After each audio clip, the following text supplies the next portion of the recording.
Heroes, villains, a tale as old as time, and the never-ending battle to protect truth and justice from those who thrive on chaos and bloodshed. Come with us as we peel back the mask on your beloved Crusaders of Light and dive deep into the dark and twisted abyss of your most feared and hated harbingers of doom. Follow your host, Power Maximus, and everyone's favorite demigod, Lord Triage, as they take a trip down the rabbit hole that is everything super. So, are you a hero or a villain? Either way, find that super suit and suit up for the Super Breakdown.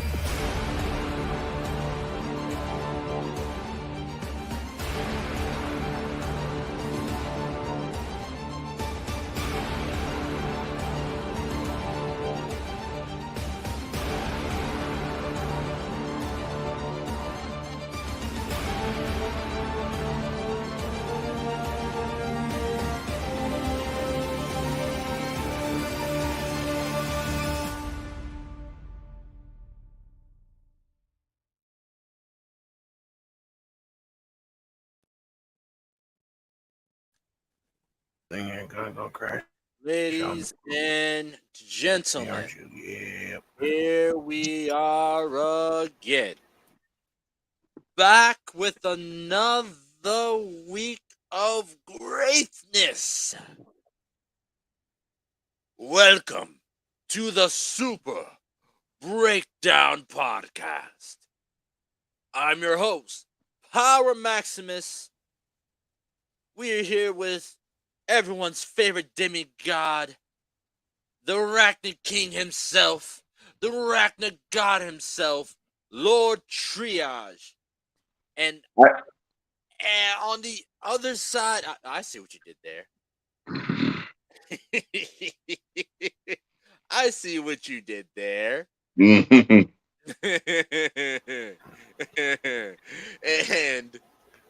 everyone's favorite game master, Saiyan Jag. Ladies and gentlemen, give it a round of applause for all three of your hosts. Yes,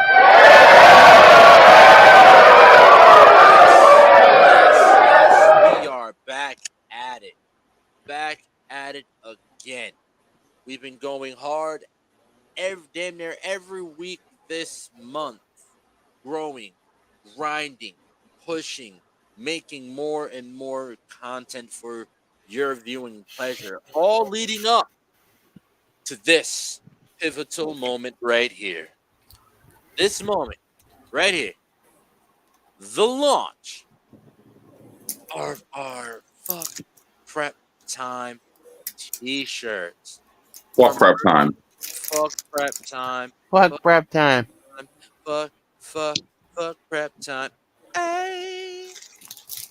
Fuck Prep Time t-shirt right there on the screen. You guys can see it for yourselves. But see, here's the thing. We aren't just, launching our t-shirts today. We will be doing one better.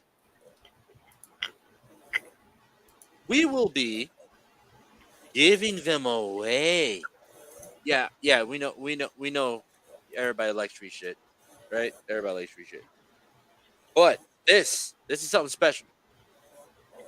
This is the first time that we are openly, just giving. I can't talk today. My apologies. This is the first time we're actually giving these shirts away, guys. Because it's over. What happened? I said it's because you're sober. I tried not to be. I'm currently trying not to be. Oh my god. Currently trying not to be. Doing my best. But yeah, guys, ladies, gentlemen, all level 7s, and I say guys in an all-inclusive manner. Seriously, today we're giving them away. It's a giveaway. Well, wait, there's more. You guys have to drop one to be eligible to win. You have to follow us on Instagram and follow us on Kick. Those are the two things to get you eligible. Now, for a chance to win, you got to come to this stream right here. You got to be in this stream right here. And hit our chat box up with hashtag capital T, capital S, capital B, capital G in the giveaway. Send that to the chat and you're entered to win. We're giving away a shirt every 30 minutes. And guys, we do a 2-hour show, so that means at least 3 people, at minimum 3 people, will be getting these limited edition Fuck Prep Time t-shirts. Lord Triage, tell everyone why Fuck Prep Time is such a big thing.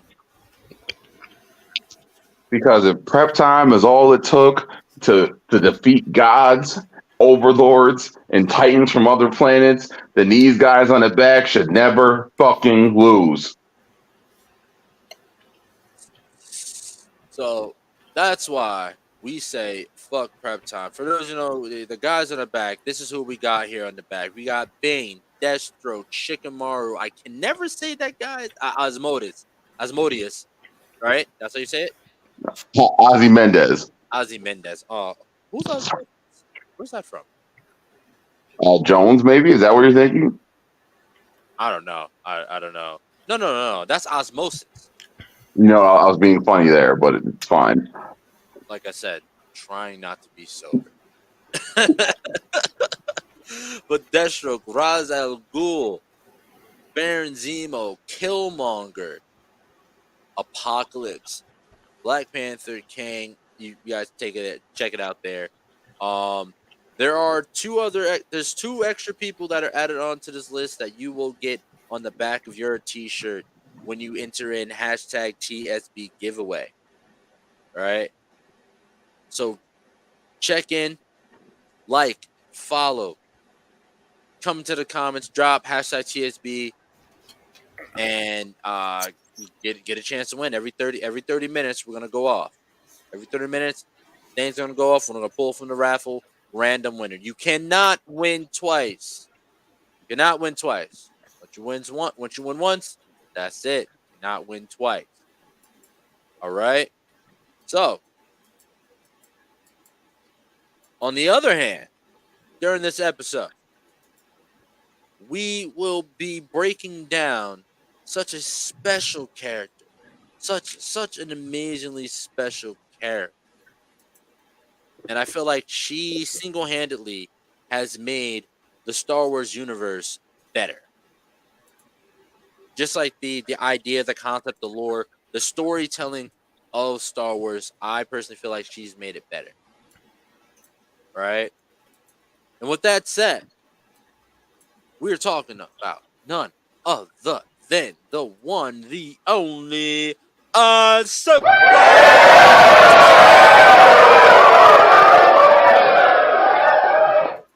Like I said, try not.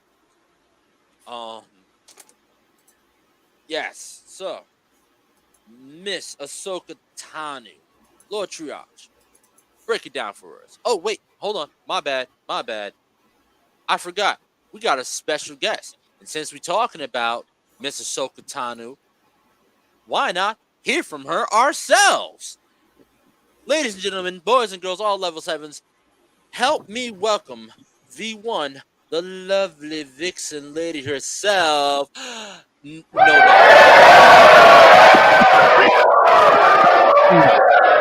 I really think I was going to get a Rosario Dawson. we ain't that big yet, guys. Woo. Hope I had y'all going on that one. But no, so while we talk about Ahsoka Tano in the background, we also have Saint Jack playing Jedi Survival. So again, my apologies. Lord Trias, please tell us what is so amazing about Miss Ahsoka Tano. Well, first and foremost, Ahsoka Tano was sent by Yoda to be Anakin Skywalker's Padawan learner during the Clone Wars. Now, one of the things I find very interesting about this is that everyone thought that Ahsoka was supposed to be assigned to Anakin, not Anakin, was supposed to be assigned to Obi-Wan, and then she clarified that she was assigned to Anakin. Now, Yoda had actually done this for a specific reason. Do you know why it was? To test Anakin to see if he was ready to be a part of the council. Oh my God. Actually, Yoda was well aware that Anakin had attachment issues. Mm-hmm. And he did it with the express intent of trying to have Anakin deal with those attachment issues.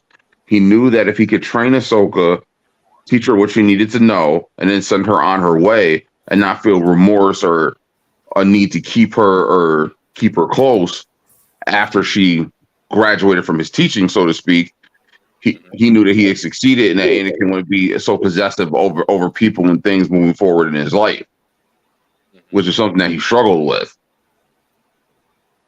All right, so it was. Wait, hold on. So you're telling me Yoda sent the man has attachment issues. Mm-hmm. So you send him someone that he has to pretty much look out for, make sure they don't die, train, and expect him not to make an attachment, and then just like, how do you send the person with attachment issues something to essentially that he'll have to get attached to? Interesting, isn't it? Yes. I'm sorry. I the more I learn about the Clone Wars and what happened in the back on the back end of during the Clone Wars, makes me really look at Yoda and just to tilt my head like, what were you thinking? Well, the wild part was this wasn't the back end of the Clone Wars. This was towards the beginning because Anakin had just got promoted to the rank of Jedi Knight. Oh, my bad. I didn't mean back end. I meant behind the scenes. I'm just shaking my head on that one. Yes, because Anakin was promoted to the rank of Jedi Knight from Padawan learner during the war. Mm-hmm. Okay, all right. Now, how does this journey get started for these guys? So basically, and this is one of the things I've always find funny because they always talk about how the quote unquote Hutts are gangsters and how the Hutts are oh so dangerous, but we don't ever see the Hutts do no wild shit. All we know is that the Hutts are involved in running the spice, and I use my air quotations when I say spice. So they got Java out there pushing fucking black tar heroin, talking about spice. Right? That's wild. Oh God, I know I shouldn't laugh but it is what it is. So they initially show up in the middle of a mission because Java's son, if memory serves me correctly, was kidnapped and they had to get him back. Mm-hmm. And this is actually the mission where Ahsoka Tano winds up being assigned to Anakin Skywalker. And while they're initially standoffish, they eventually wind up warming up to each other, each giving the other a nickname, her calling him Sky Guy, him calling her Snips. Mm-hmm. So they developed like a very big brother, little sister relationship. All right. So that wasn't that god awful Clone War movie. Was that the animated one? Like that, yeah. Like the cartoon drawn one? Correct. Is that the one where they had Mace Windu going hand to hand with a whole army of droids? No, that was the animated shorts. They were like 5 minutes long, not even. You're thinking of a different series. Oh, okay. Wow. Yeah, they got to get their shit together. That's they have a lot of properties that apparently aren't connected anymore or a part of the same thing anymore.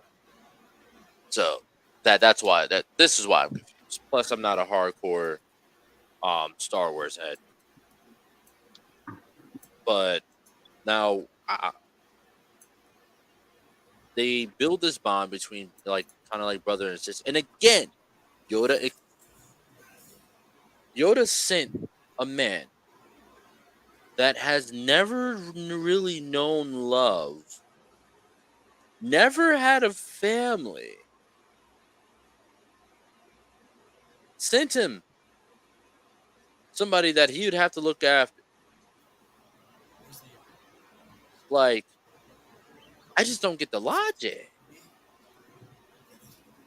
Well, I mean, and in an aspect, it does kind of make sense because it's one of those things like where it's a natural part of the teaching. Because usually, a master takes on maybe one solid apprentice in their life, and then they move on. It's very rare a master takes apprentice after apprentice after apprentice. That's very rarely done.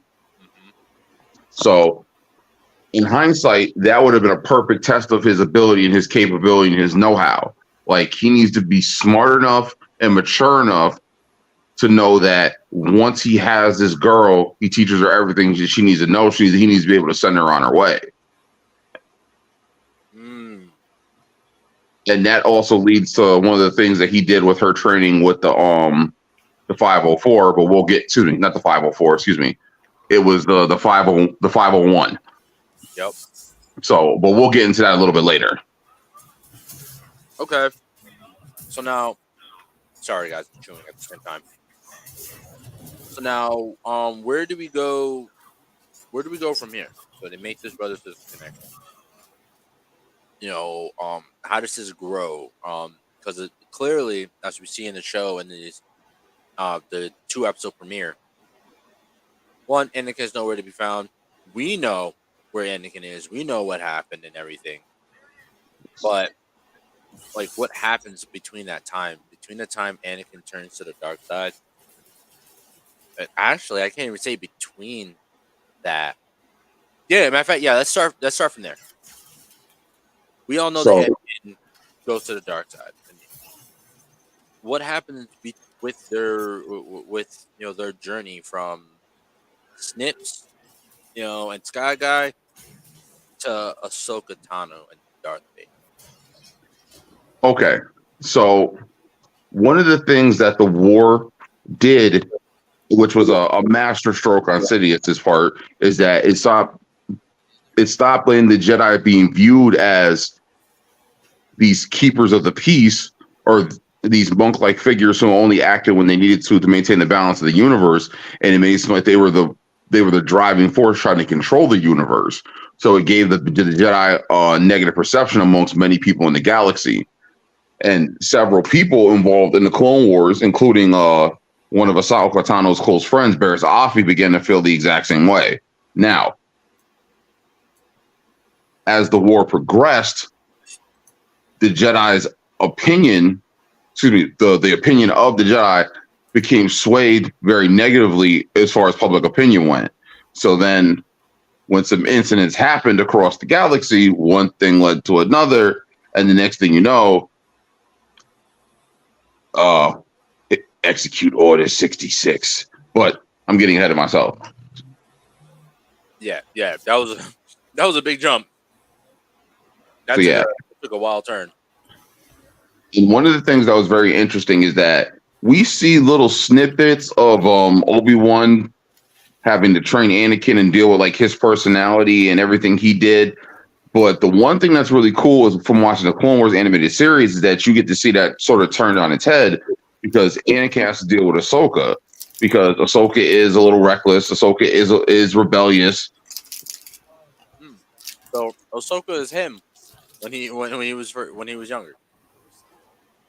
Not to the extent of Anakin, but she was very close. And that's one of the things why I think that was cool, because it's the parallel of, you looking in the mirror. When you see your reflection, do you blink? Mm-hmm. All right, I see. Now, how does he manage to deal with this? I'm sorry, repeat the question. How does he manage to deal with this? You got this young reckless girl. He's trying to live his best life out here. He just came out of being a Padawan. He's trying to live his best life and shit. Now, how does he deal with pretty much having her around and having to train her? So, and her recklessness too. Anakin felt that with Ahsoka being in his charge, that the best thing he could do was train her for every possible scenario he could think of, which meant that he gave her very uncommon training sessions. And one of those training sessions was her training with the 504. So he'd have her wake up at the crack of dawn. He'd have her be in a room surrounded by stormtroopers. Excuse me. Not stormtroopers, not quite yet. Sorry. A unit of clone troopers, and they'd all have their weapons set to stun, and then they would repeatedly shoot at her while she tried to block the incoming fire. Now, one of the things that I thought was very interesting that Ahsoka did was, as the time went by, is that you saw her form of lightsaber combat change. Because you see Ahsoka going from fighting with one saber, which was green, that's usually the sign of a force wielder for anyone who does not know, to fighting with the green saber and a shortened yellow saber.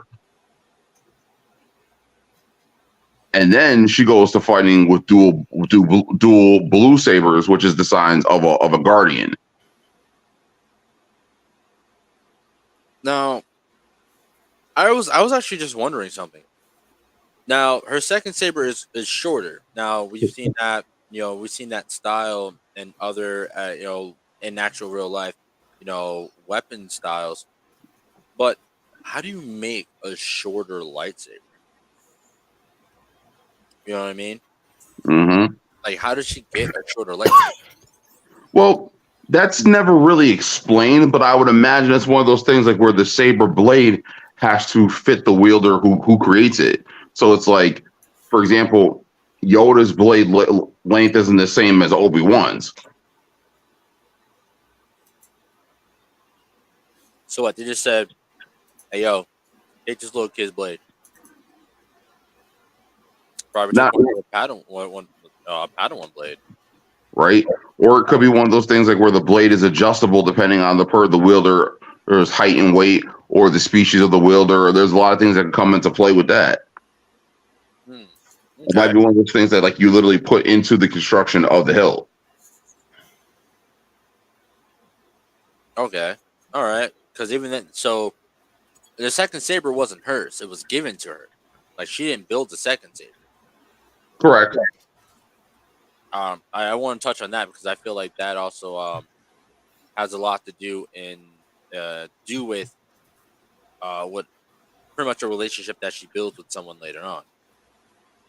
Now, I'm actually drawing a blank at the moment. I don't remember her being given the second saber. Yeah. So while she was going through, it was like the last time where pretty much she got her ass stunned up by them, and so I believe it was Rex who was standing there in the room, and he looks at her. He's like, "All right, I see what's going on here.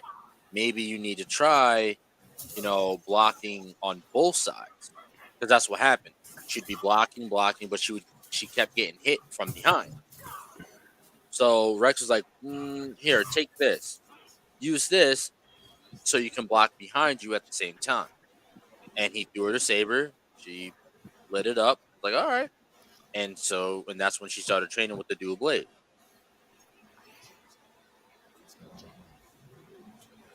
Oh, Yeah, yeah. I watch Mojo. okay, Um, yeah, I did. yeah. So that's how she ended up getting the dual sabers. The second saber wasn't like she didn't build the second saber; it was given to her. Interesting. Yeah. So that's so when in that moment, that's when we first start to see her connection with the clone Rex, who I believe was the captain or commander of the 501. Correct me if I'm wrong. No, no, you're correct. Oh, okay, cool. But that's the first time we start to see that relationship between the two start to build and grow, um, all the way to the final moments up to Order 66. The rest of the 504, the 501 turns on her, tries to attack her. She ends up, for some reason, Rex's chip was malfunctioning, and he helped her get out. And then next thing we know, we see him jumping forward. Next thing you know, we see him and the Bad Batch. But yeah, so she has a lot of like her story. Like I said in the beginning, I feel like it makes the storytelling of Star Wars universe better. Who is stuffing their face with a rapper? That would be the Sand King. Copy that. I can't say anything. I'm stuffing my mouth with cheddar bacon, mashed potatoes, and some amazingly grilled shrimp that my family's making as we do this. So I can't talk. I can't talk. So now where do they go? Where do they go from here? She starts training with the dual sabers. She becomes more and more proficient. Like really, like where does this take her? Like, how does that proficiency bring her forward in her training? Well, One thing that I always thought was cool is that, like, once again, during the Clone Wars, it's very rare, or just in general, actually, that you actually even see someone who fights with dual sabers on a regular basis. I mean, there's no other real mainstream character in the Star Wars universe besides Asajj Ventress, who I can actually think of who does it and does it frequently. I mean, would Grievous count as well? I'm not a Grievous fan. If you want to count him, you can, but I've never been a Grievous fan. No, I just want to check because technically he does like not just dual wield but quad wield blades. So I'd say him. Anakin did it once when he Dooku. Yeah, when he fought Dooku. Yeah. Which is interesting. Ain't that interesting? What? So, boom, we got Anakin. He takes out Count Dooku, who was essentially in certain words was Palpatine's apprentice, even though Dooku didn't see himself that way. But yeah, he's Dooku's. So Anakin defeats Dooku's apprentice while dual wield, right? Mm-hmm. Anakin's first apprentice ends up becoming a dual wield. Ends up becoming a what? A dual wielder. Oh, I'm about to say What did you think I said? that I was a little lost. That was a bit of a stretch on a play on words. I'm sorry. Oh, my bad.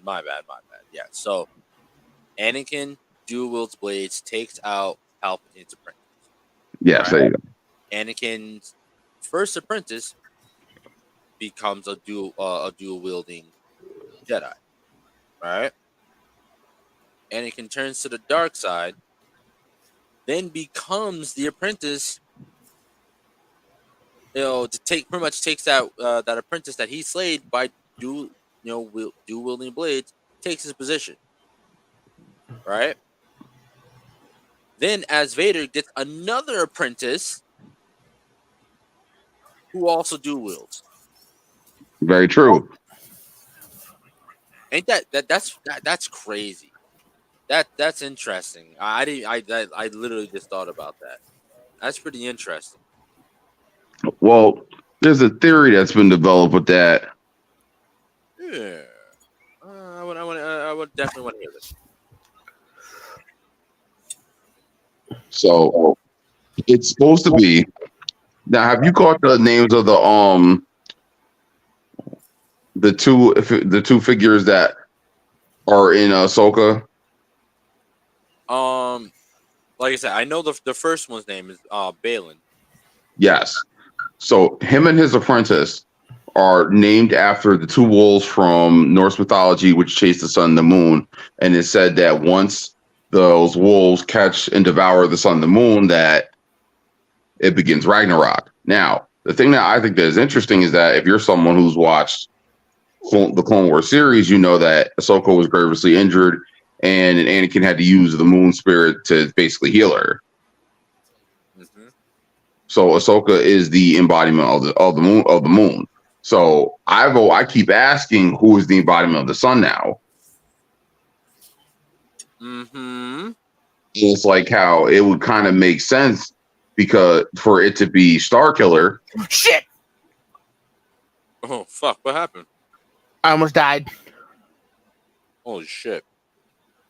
All right, you were saying you see it makes sense to be Starkiller. Good old Jag. Good old Jag. Like you said, it's part of his contract. Yeah. He has to pretty much almost die. He almost fulfilled the contract, almost.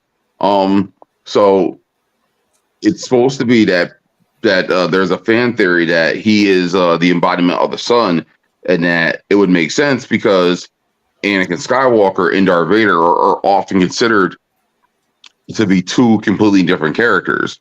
So if Anakin Skywalker trained Ahsoka Tano, it would make sense that Darth Vader's apprentice, who is Star Killer, would be her opposite, and thus somehow be involved in the whole chasing of the sun and the moon. Are you going where I think you're going with this? Where am I going with this? Because, like they say all the time, because as we know, gray Jedi fucking suck. So it's not that they suck; it's that they don't exist. You can't suck if you don't exist.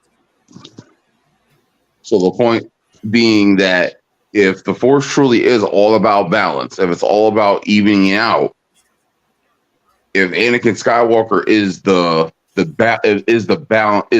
balance itself, is the scales, and then if Ahsoka is one scale, wouldn't it make sense that Darth Vader's apprentice would be the other scale, and that this is them balancing themselves out? Yeah. Oh. Anakin's the light, Vader's the dark. The balance in between Ahsoka on one side, Right? on the other side. That is Because Anakin's balance. Ahsoka would lean towards the dark at times, just like Star Killer leans towards the light. So that's oh wow. So again, are you saying what I think that you're trying to say here? what is it I'm trying to say here? I think you're trying to say that what is his name? Macron, whatever his name is. The masked fucking snake eyes looking Jedi or saber wielding force user that Ahsoka was fighting in the first. Oh, by the way, hold on. One moment before we go any further. I'm not trying to hear any people bugging out. Boom. Spoiler warning. Spoiler warning. All right. This is a spoiler warning as of right now. If you have just seen the first 2 episodes of Ahsoka, Stop watching now. You can watch it later on our YouTube. Go to Disney Plus. If you ain't got Disney Plus, find somebody who got Disney Plus and watch the first 2 episodes of Ahsoka because it is absolutely crucial. I feel like this show is starting to become really crucial to the whole, Star Wars universe. Really, like everything that she does, really kind of just how do you say it? Trying to find a way. I'm trying to find it. Ahsoka is connecting everything right now. Ahsoka is she's that thread right now. That's tying Mandalorian, Boba Fett. That's tying the trilogies. I'm sorry, the first 3 movies, then the prequel movies, and hopefully she's not tying these new 3 pieces of shit in. Hopefully she's not tying these new 3 pieces of shit in. Oh god, those are horrible. But she's tying all these pieces of great Star Wars material. So like I feel like you got to watch the show in order to see, like, we saw, all right, what happens after the fact. You know what I mean? We know the Empire's fallen, Vader's dead, blah blah. We see Grogu, Mandalorian meeting Luke. We see all that, even in the new shiturgy, whatever you want to call it. I'm calling a shit trilogy, a shiturgy, whatever. Even then, if we look at those alone, we see what happens after that. But the question remains: where's Ahsoka? Where's Ahsoka in all that? Again, my apologies, Triage, for jumping forward, like 50 years in Star Wars future. But yeah, like where's Ahsoka when the whole 3 shitty movies happen? oh Luke's my still alive. god, Listen, man, if you want to acknowledge that trilogy, that's on you. I refuse to. Did you hear what I said? I said shit trilogy. But see, you had to, you went and brought it up though. It's like the Michael Bay Turtles. We don't talk about Bruno. Okay, but this Bruno we have to talk about because it unfortunately it's there. Unfortunately, it's there. They're not rewriting it or unwriting it. So it's like it's gotta be taken into consideration. Unfortunately, Not as far as I'm concerned, but at we can least continue. Michael Bay Turtles, like they only had two and they didn't stick. You know what I mean? Unfortunately, these three movies are sticking.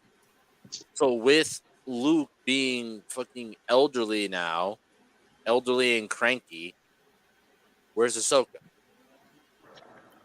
So something Maybe, happens at the end of this show. Something happens at the end of this show where Ahsoka is not a part of the picture. maybe Luke feared her power and tried to kill her in her sleep. Also, The dumb mother. It's horrible writing. It's just horrible writing. Like Jesus, man. That is horrible writing. In what way does it make sense that Luke Skywalker, after everything that happened with the Jedi, will continue to follow the Jedi's path, even though he completely forsaken it in that way and wanted to do things better and do things differently? Why would he do the same thing? it's a great question. Unfortunately, I can't answer it. Like I don't know. Those last three movies they're just big boos all the way around. But yeah, so to my point is that Ahsoka is important. Ahsoka is very important. The character in general is just very important. She had after Clone Wars, she had a whole series of her own, a whole animated series of her own, where she actually ends up taking a Padawan herself. So now, how do we get from her and Anakin being like brother and sister, to him having negative issues, her having negative issues, um, all the way to that episode when she survives Order 66, like all the way until she ends up, running the rebels. Like she has a whole. How did you miss that? You had Me plenty being, of time for the prom. me being stupid. Uh, No arguments here. I was curious to how you missed that. Also, like wall run, yeah. I know sometimes these controls can be a little wonky, but yeah, you had a lot of time. well, Jack, he's got like the super controller. He's the video game whisperer. He's got everything you can think of, want, or need. Do I hear a hint of sarcasm there? No, I'm not. Even when you said that, sounded like it was sarcasm. Jesus Christ. You're the one who nicknamed the man the Game Master. You're the one that nicknamed me the Conqueror. What the fuck am I conquering? The world, goddammit, the world. Actually, you know what? That is fair because I'm the one that dubbed you demigod. Yeah, see? All right, it's all right. It's full circle. Full circle. I get it. All right, let's take a minute for a sec. Looks like we have 5 people watching. If you're watching this, drop a hell yeah down in the chat box. If you're watching, we want to know who's watching. Drop. Game. Oh, damn. Oh yeah, no. That's not even you. That's not even you. That's wild. That's wild. The game definitely fucked you on that, bro. I hit the button. I hit the button. It canceled it out. Like he went down to do it and it canceled the movement out. Yeah, he got caught in Genjutsu. Oh yeah, pretty much. Pretty much. Got somebody playing Jedi mind tricks on him from a distance. Said, "You will not hit the button." This is not the button you were looking for. Oh man, but yeah, now their connection seems so strong. How did it break?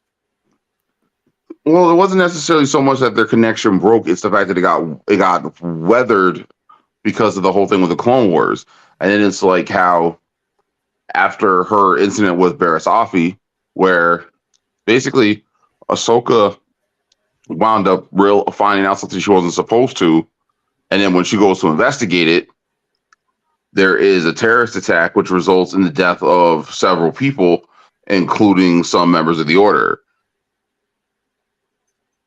Now, this level of extreme violence is not necessarily uncommon during the Clone Wars, but it winds up happening on Coruscant, and Coruscant was basically like Like a the kind of thing, like the HQ headquarters kind of thing.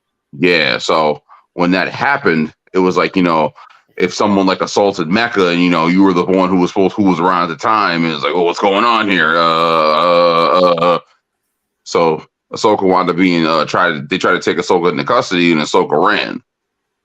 When she winds up finally getting caught, Anakin, comes to her defense, like, I don't want to hear that you're innocent. I don't want to hear that, you don't know what happened, because I already know that you're innocent, and I already know that some wild shit's going on. We're going to get to the bottom of it. We're going to get the charges dropped. We're going to get you cleared.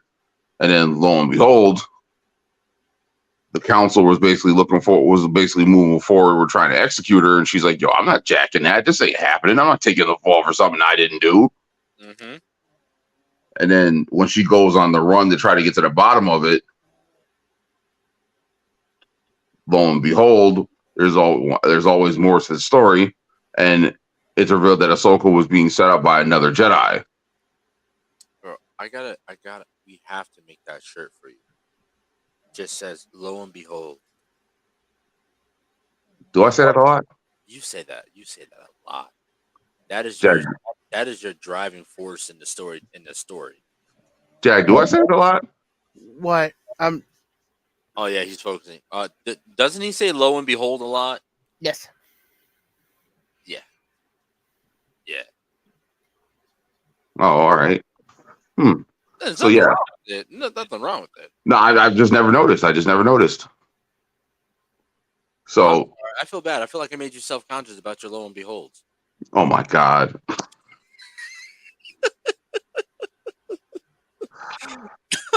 So, Yeah, continue.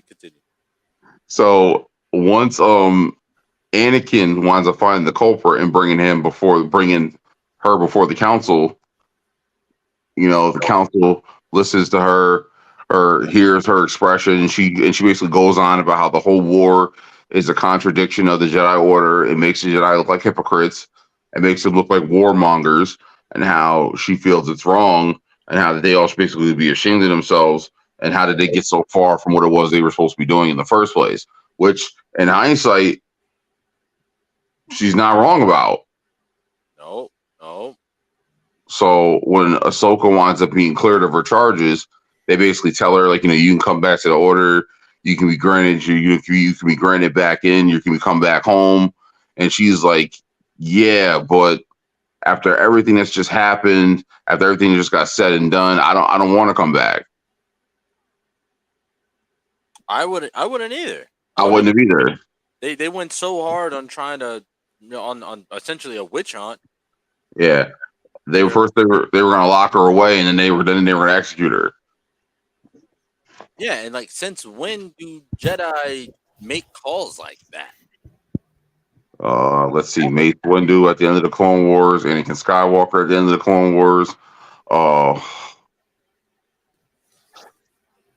Said he's too dangerous to be left alive. He can't. He must stand trial. He's got control of the courts and the Senate. Well, even then, that even goes to prove, like, Mace wasn't the best Jedi, honestly. Blasphemy! Blasphemy! Oh, let's make it clear. I'm talking about as in, like, that non-hypocrite. He was more of that authoritarian enforcer kind of thing. The Jedi weren't supposed to be that. Alas for me. The Jedi were supposed to be an order of peace-loving space wizards. It sounded like a bunch of hipster Harry Potters to me. Have you seen Qui-Gon Jinn?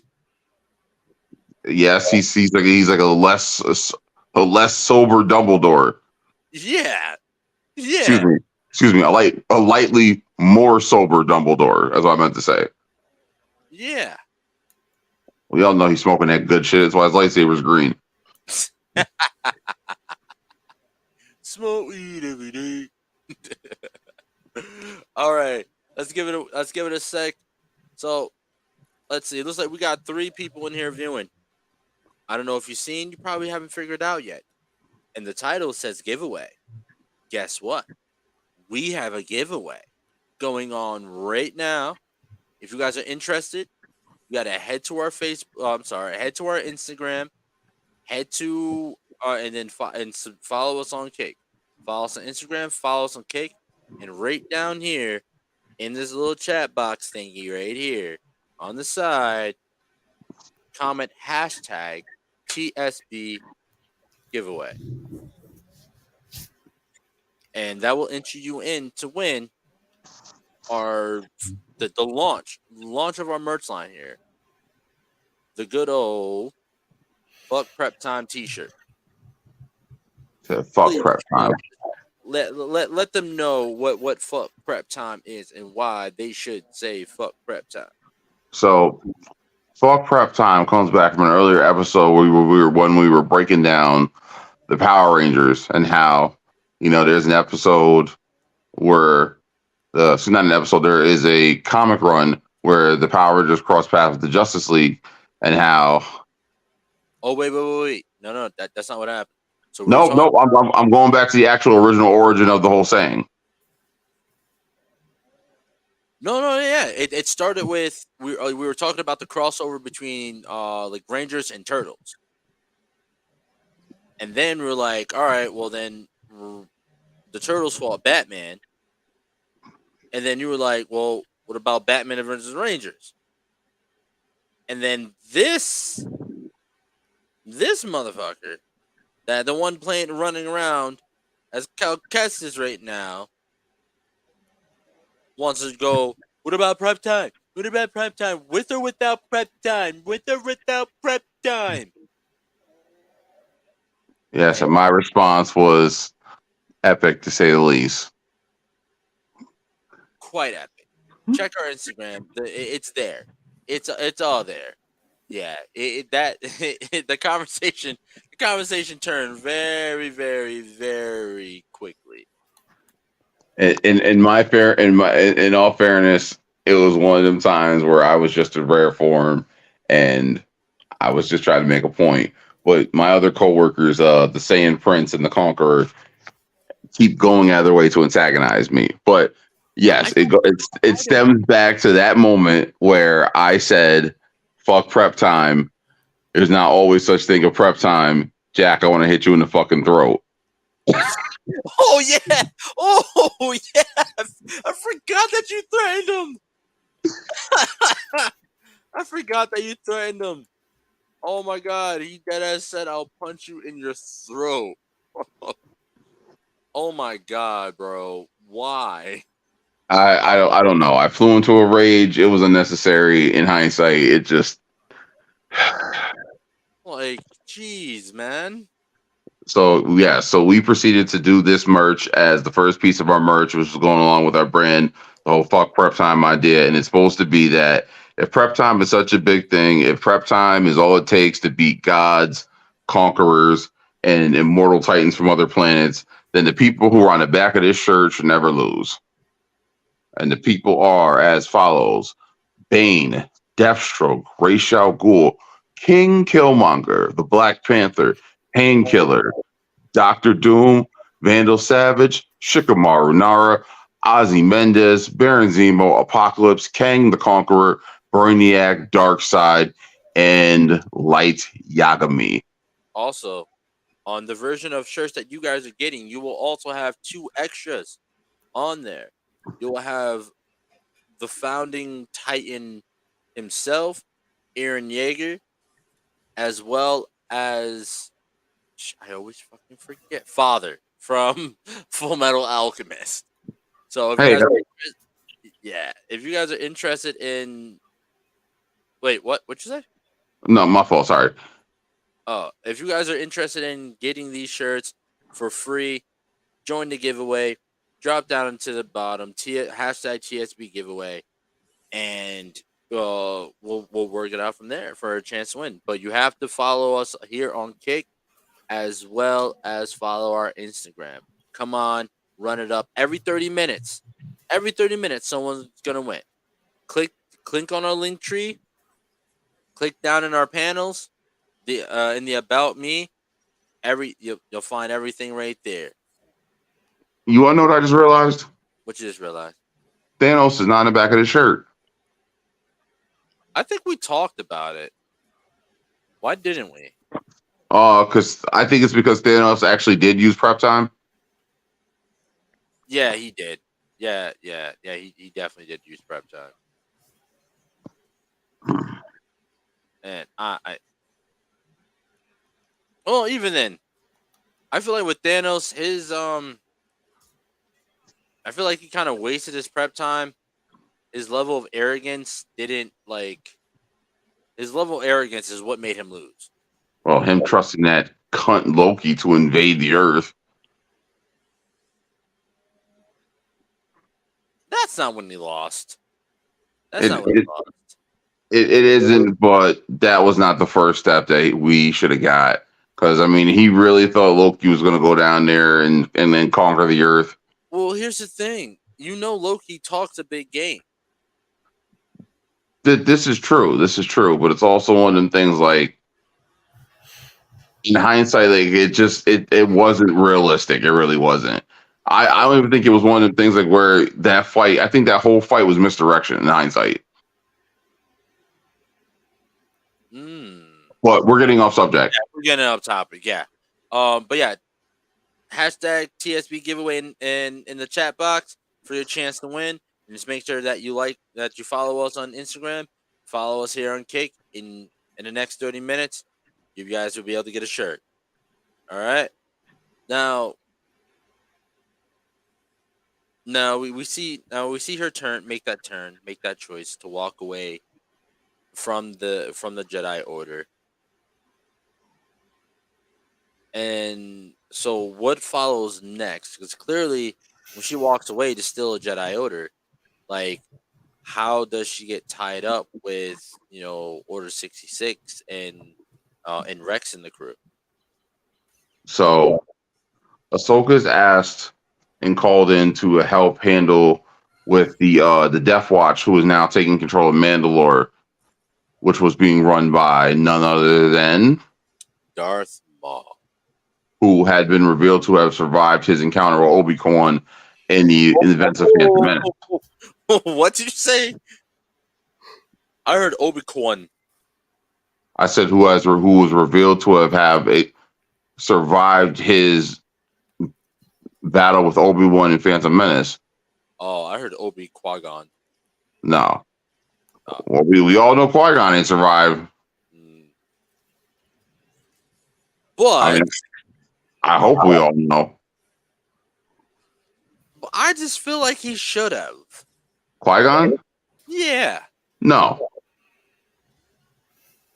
Well, so let me okay. Could have, not should have. No. Qui-Gon dying is the catalyst for everything. Exactly. No. Qui-Gon had to die because that's the catalyst for everything. There was no Okay, so you know how when they have the whole duel where it's Maul fighting the both of them? Yeah. Well, the instrumental that plays in the background is called Duel of the Fates. I just want to put out there, hands down, my favorite song from all of Star Wars. I will literally sit in my car and play that shit full blast with the windows down and not give two fucks. right? That shit is so fire. So it's actually said that there is some fan fiction and some what if stories done where what if Qui-Gon had lived and Obi-Wan had died. Now, if that was the case, Qui-Gon could have taken a new apprentice in the form of Anakin Skywalker like the way he wanted. But as the council states, you can only take, there is always two, a master and an apprentice. They forbid him from taking a second one because that's what the rules state.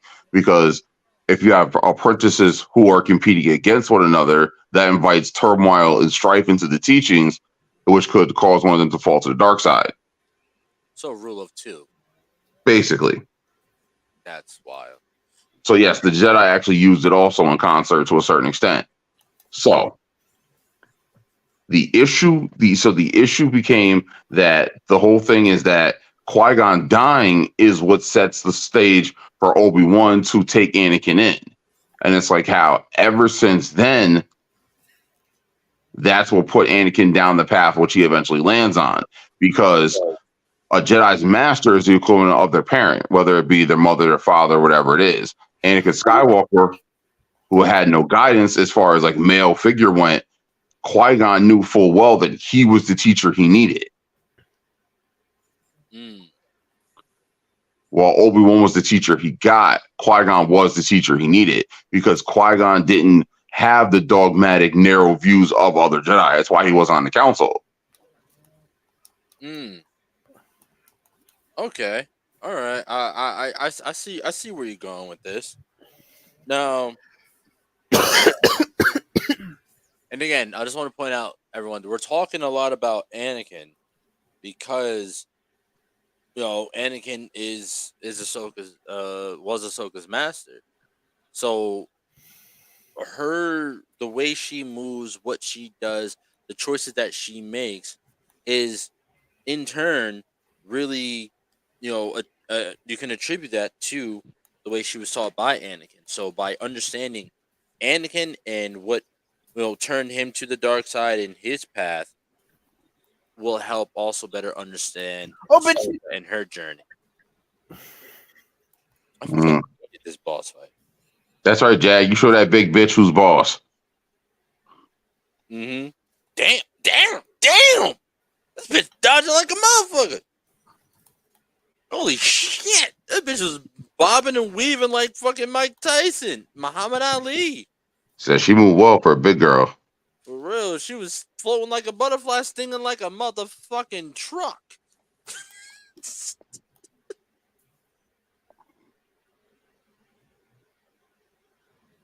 She is just dodging like a motherfucker. Yes, but that is one of the reasons why the song is called "The Duel of the Fates." The duel is not for the fate of the galaxy; it's for the fate of Anakin's future. Because Qui-Gon was the mentor he needed, while Obi-Wan was the mentor he got. And while Obi-Wan and Anakin had a decent rapport and a decent relationship as student and apprentice, and eventually fellow knights, it was one of those things where Obi-Wan lacked the components that Qui-Gon needed to keep him on the straight and narrow. And it's never said explicitly, but I think that's one of the reasons why Maul killed Qui-Gon, because if you watch Tales of the Jedi, when Dooku found out that Qui-Gon was killed, he was furious. Yeah, because Qui-Gon was Dooku's apprentice. Yeah. Take that big bitch out. Great job, Jag. Yep.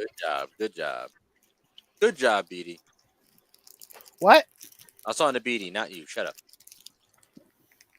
I'm so sorry. That was very aggressive. My bad. I apologize. Oh, don't start apologizing now. You've been having big energy all day. Listen. You over there swinging past your knees?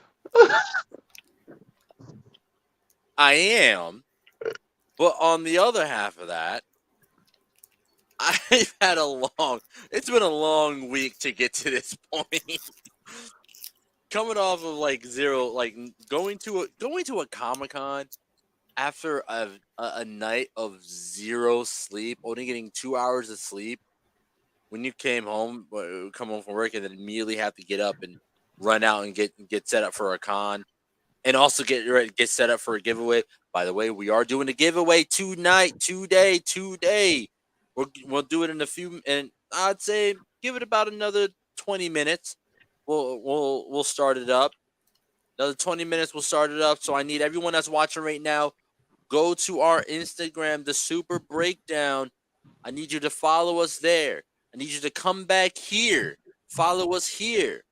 And then that little chat box down, I need you to send hashtag TSB giveaway. Once you do that, you are entered in to win one of our brand new, just launching today merch line of our Fuck Prep Time t-shirt. Oh man. Like, these things are great. They're about to go hard. If you watched our last episode, we talked about Kang the Conqueror, and my boy came on. He was telling us, we were talking to Kang, and he let us know that these Fuck Prep Time t-shirts, they go hard in the future. Matter of fact, that reminds me, I gotta call him. I gotta let him know. I can get him a shirt and shit before fucking blowing up our timeline or some shit. But yes, we are doing a giveaway currently right now. 20 minutes. In about 20 minutes, we'll start it up. If you guys are in there, you have a chance to win and get one of these Fuck Prep Time t-shirts completely free, shipped directly to you, hot off the press. So check it out. Hey, Jag, Yay. who's winning in the fight? Ahsoka Tano or Star Killer? Oh, Star Killer. Really? oh, even I can't decide. Oh, No. oh, I hated that part so much. Because if you didn't jump at exactly the right time, exactly the right angle, the prompt won't come up to grapple. No, then. Oh god. Now, damn, that's tough. That's tough for me. That's definitely tough for me. All right. I'll break it down.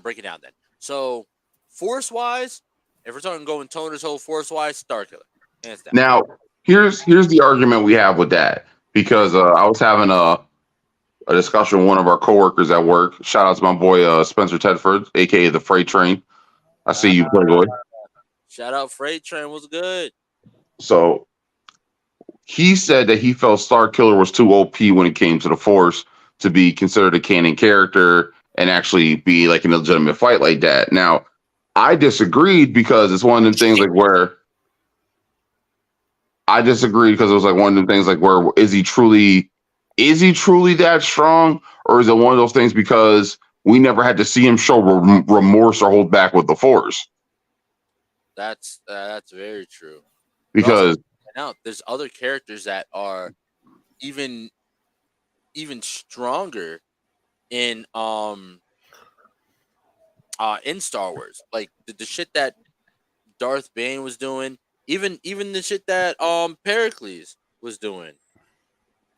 Yoda, Mace Windu, because it's like I still always go back to that whole thing where we actually got to see him cut loose with the Shatterpoint. Mm-hmm. So it's like the whole thing with the thought bomb with Bane, like him actually being poisoned and using family suffering to bring him back from the precipice of death, like feeding off that negative energy. Like you can't write you what That shit up, like it just writes itself. Yeah. So it's like we've seen other people do more insane things with the Force.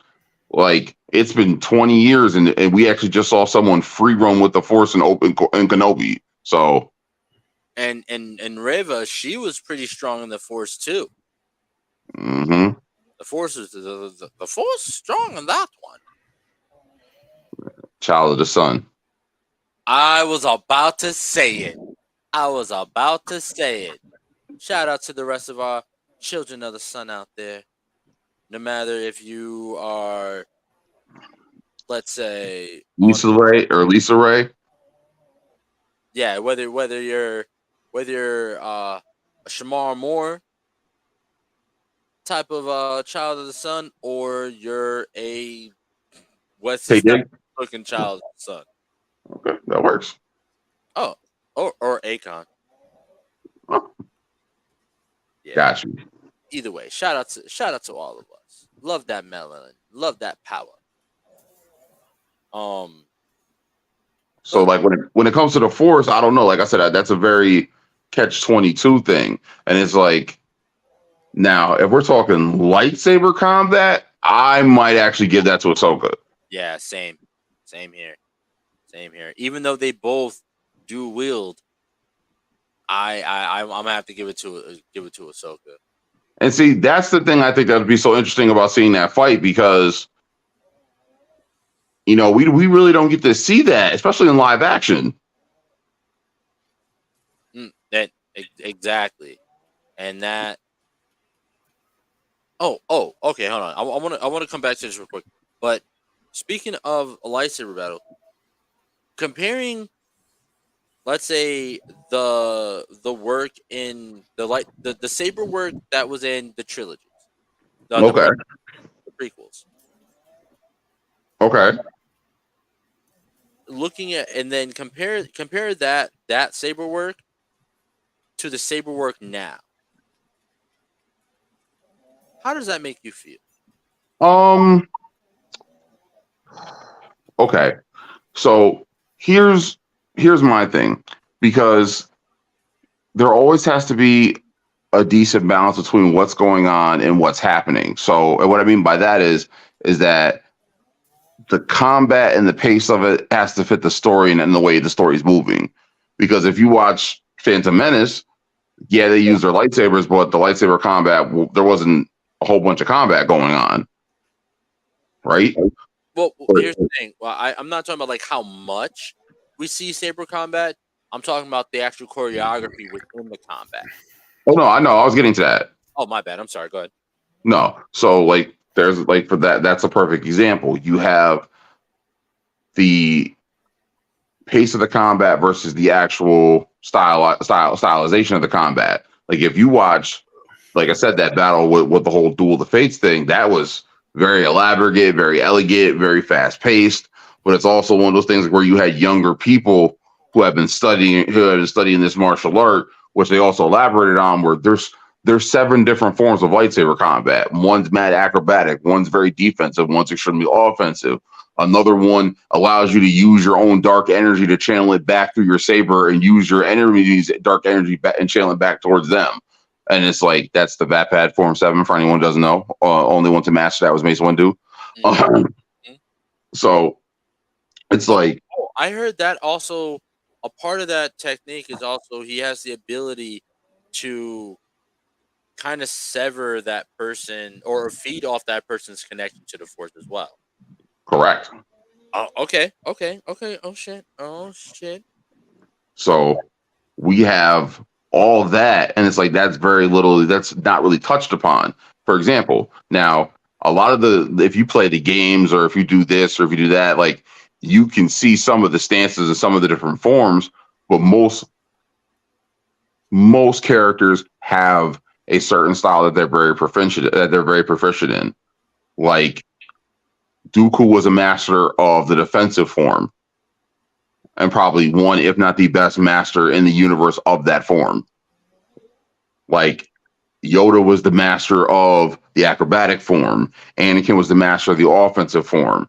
Like you have those different forms, and it's like it does show in the battles, but it's like as far as the pace of the combat, it's not being told as elegantly because now we're not really seeing the lightsaber combat like that because there's very few Jedi left and the Sith are all but extinct. I mean, if you count Kylo Ren's whole thing with him having the cross guard, because now we're going into the new era of Star Wars. With the whole I thought we don't talk about Bruno. We don't, but you brought it up, so we're gonna kick the hornet's nest. Okay. So if you compare that to, like I said, Duel of the Fates, it's a different type of style where it's heavier, it's slower, but it does a lot more damage. So that kind of made sense, but it's like you don't really get it. And I'm not going to count Revenge of the Sith at all because the fight we saw between Obi-Wan and Anakin was supposed to be the last Star Wars. Excuse me, was supposed to be the last Star Wars movie. You were never supposed to see a lightsaber fight again. That's why they went all out the way they did. Yeah. And actually, both the duels with Anakin and Obi-Wan were longer. The duel with Sidious and Mace was longer, and the duel with Dooku and Anakin was longer. All those saber fights were phenomenally longer. They shut them down. They shortened them down. Oh, that's Yeah.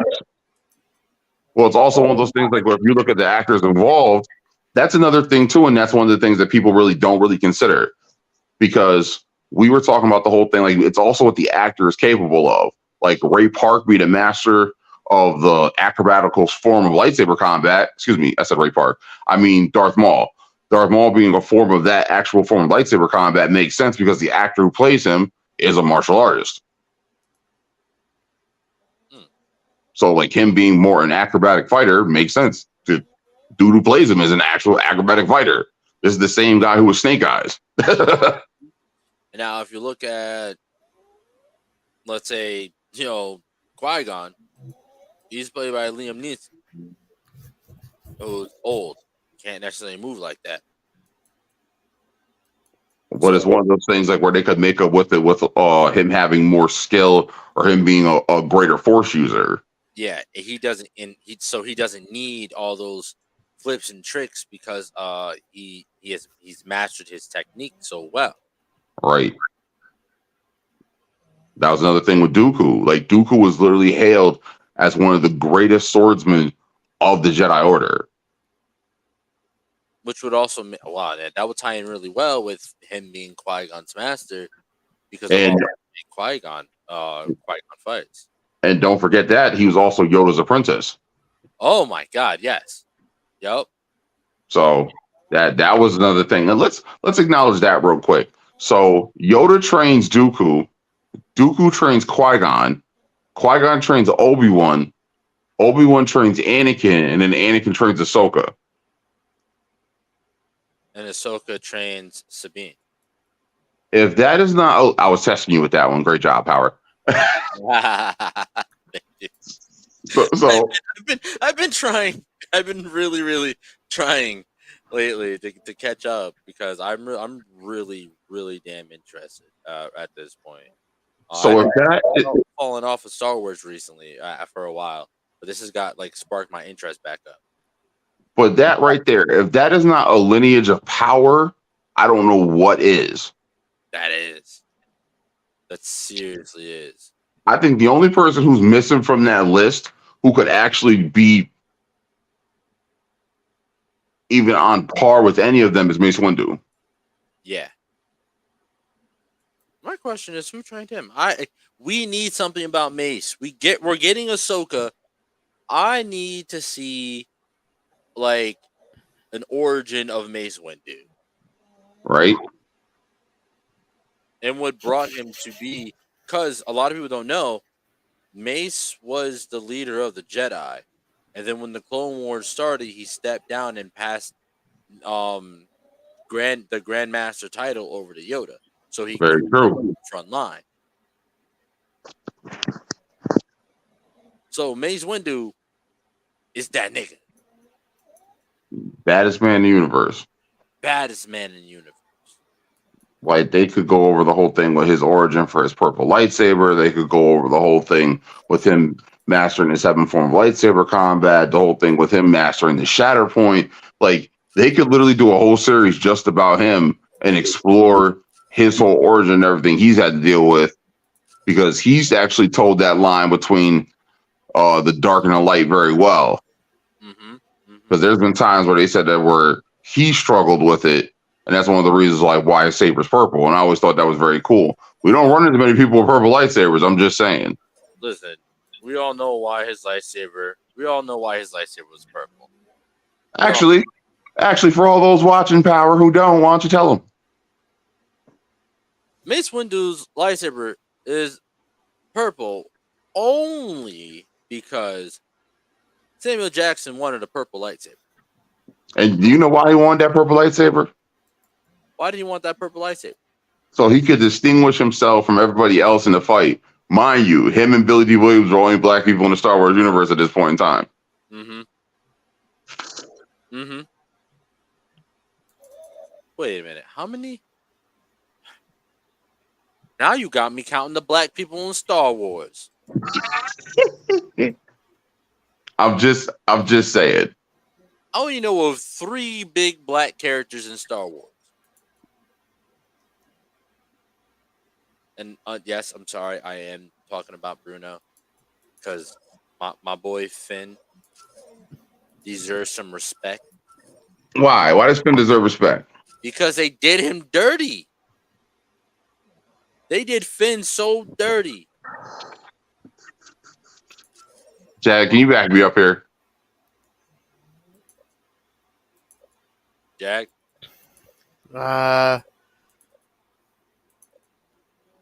like I personally feel like they did him dirty. Because one, I feel like I 100% feel if they didn't have Rey become the motherfucking Jedi of the story, if Finn was the main character of the story, We had Mace Windu come back and he trained him. no, there was so much shit they could have did.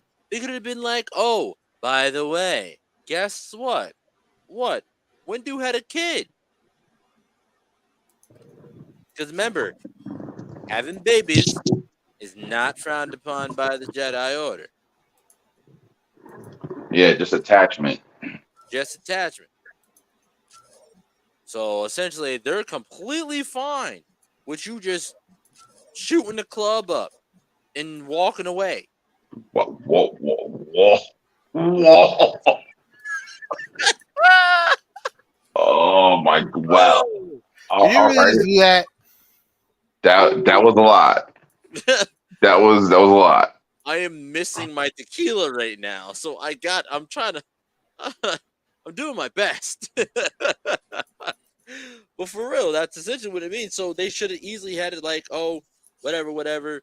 You know, Windu shot the club up on Shorty one time. He got a kid. Is that Jedi Knight you're playing? Yes. That was a great fucking game. I love this game. You better not pick the white man. Okay. Not that we are anti-white on this channel. We are not. We are just I'm playing. we are just very, very pro-black. We are not anti-white. My inner Dr. Umar came out.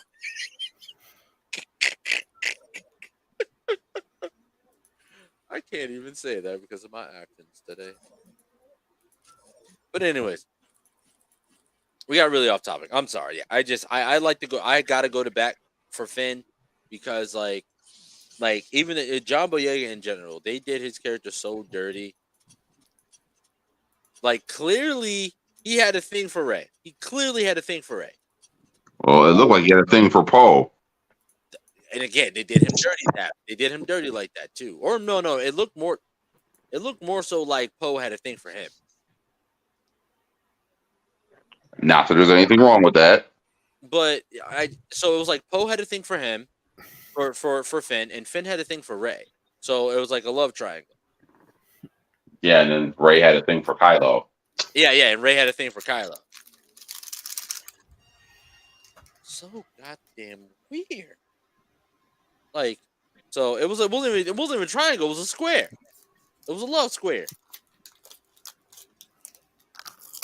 And like they did him so dirty by him not getting the girl. And then he was barely in the next 2 movies. Why was he in that nigga's grill like that? Personal space. But yeah. Such a great game. Yeah. Oh, wow. Did you ever play this, Power? I did not. This game was epic. Only other Star Wars game I played was literally Star Wars Episode 1. for PlayStation 1. Nobody remembers it. I can't even find it online anymore.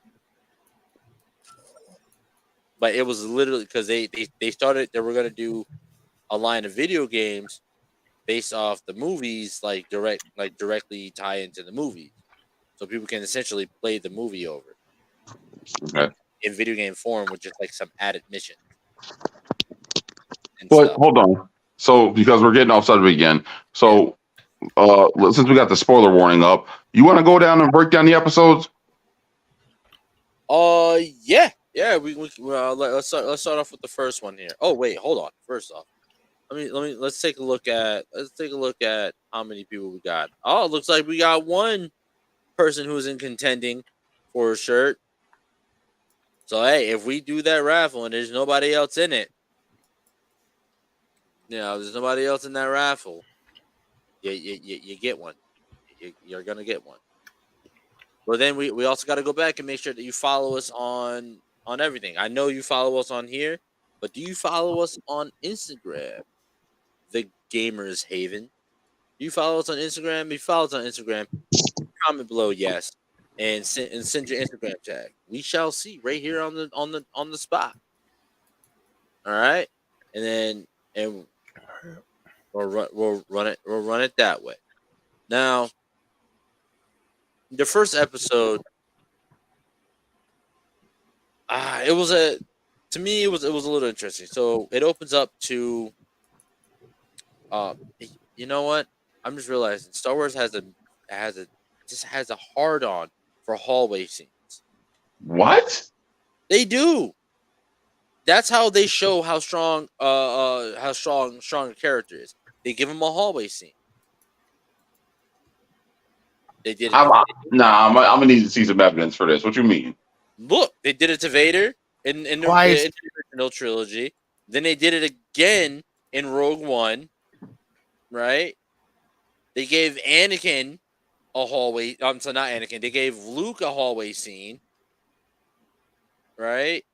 And then the first episode of this opens up to another hallway scene where we see well, it doesn't open up to the hallway scene, but it opens up to a ship, like a prisoner ship, and they're, transporting prisoners to wherever.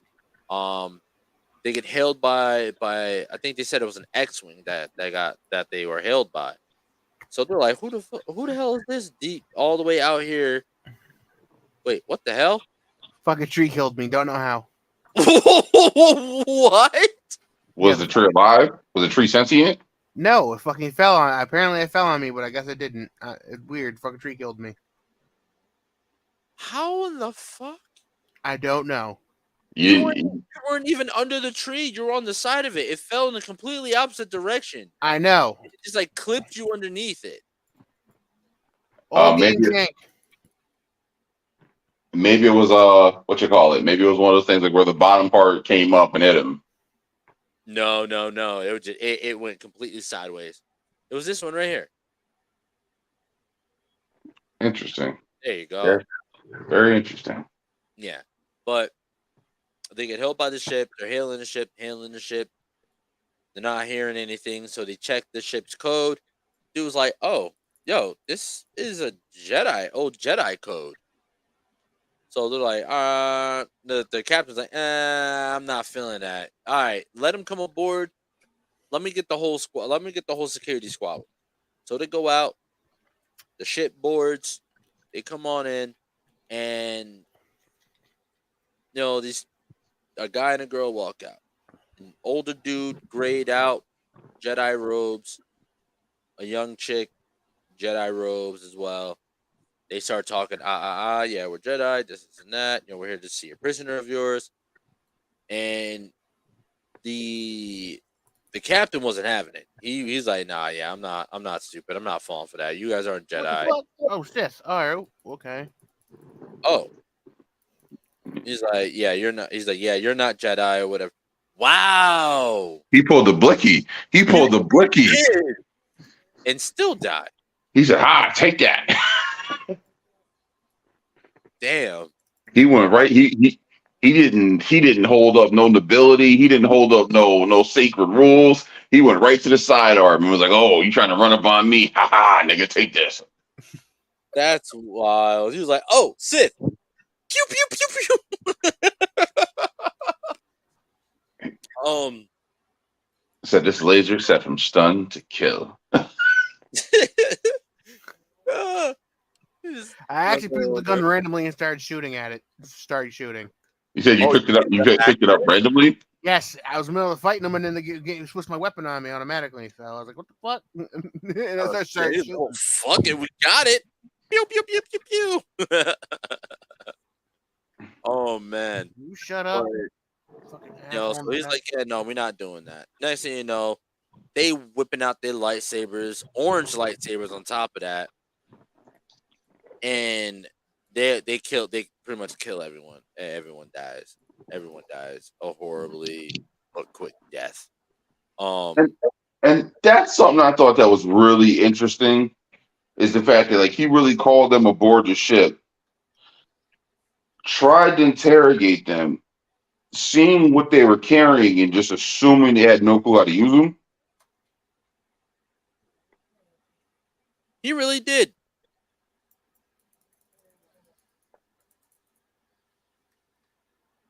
He really did. Because then he was like, "You must be Sith." And he's like, nah, not really.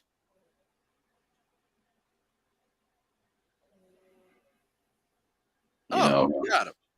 they're gonna try to say that they're quote unquote gray Jedi, but I don't believe in gray Jedi. I believe in rogue. I believe in rogue.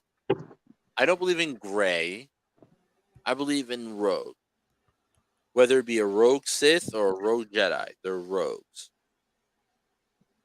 Right? They have been trained in one or the other's camp in a way, but also choose not to follow those teachings.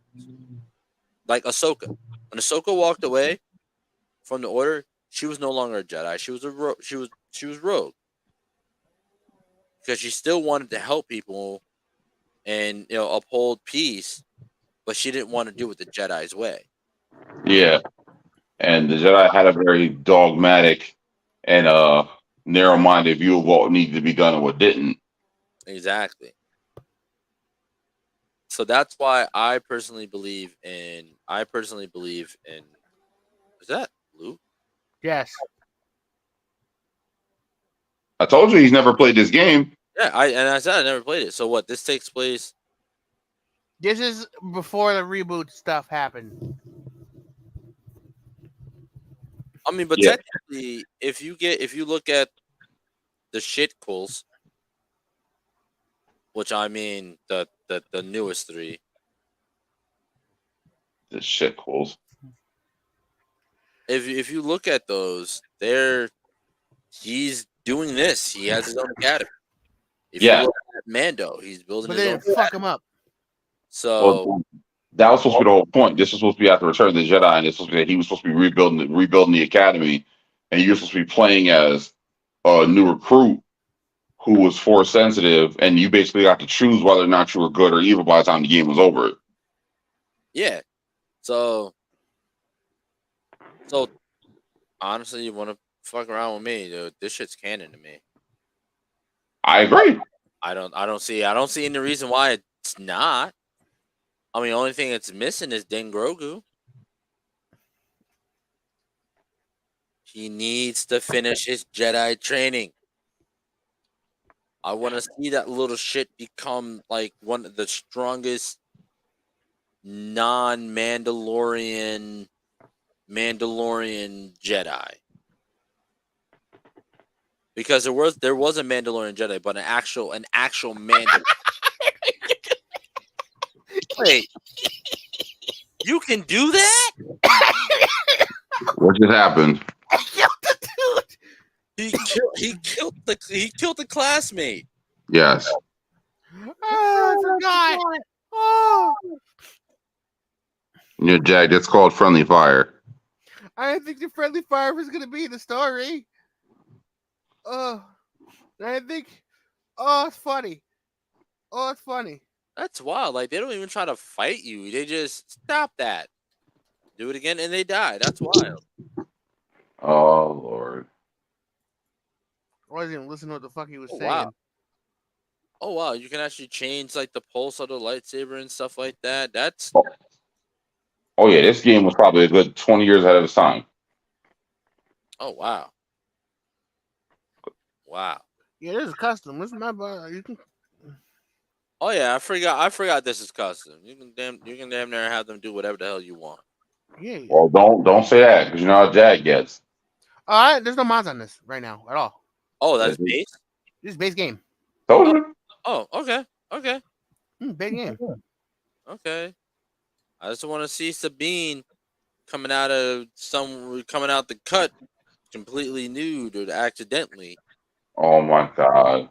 Oh my God. No, sir. Natalie Portman's was it Natalie Portman? Who was Padme Amidala? Yeah. Was it Natalie or was it the other chick that looks like her? No, it was Natalie Portman. You're right. It was Padme Amidala. Yeah, because there's another actress that looks just like they look just alike.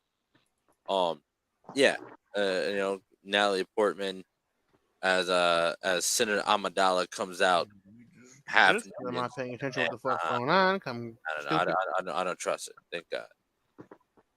Hey, I think Natalie's hot. I'm just saying. Huh? I said I think Natalie's hot. I'm just saying.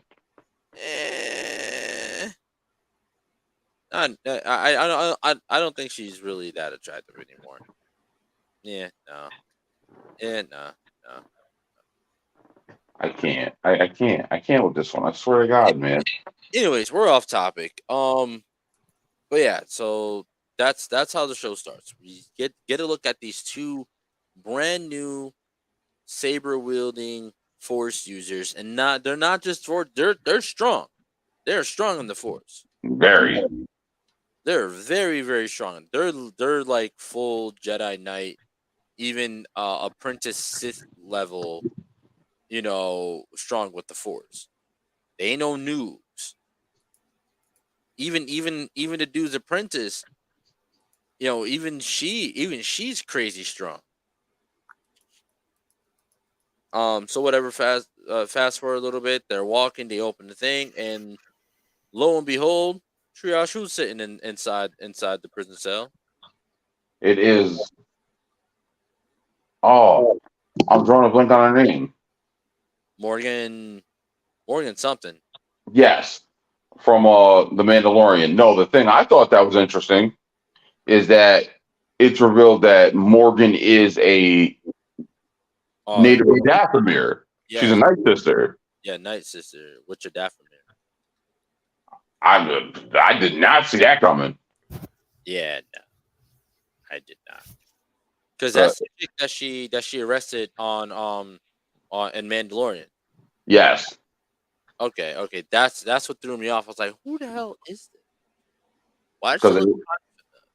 it is explained that Vader goes back to Dathomir and basically wreaks havoc and damn near kills every survivor he can find.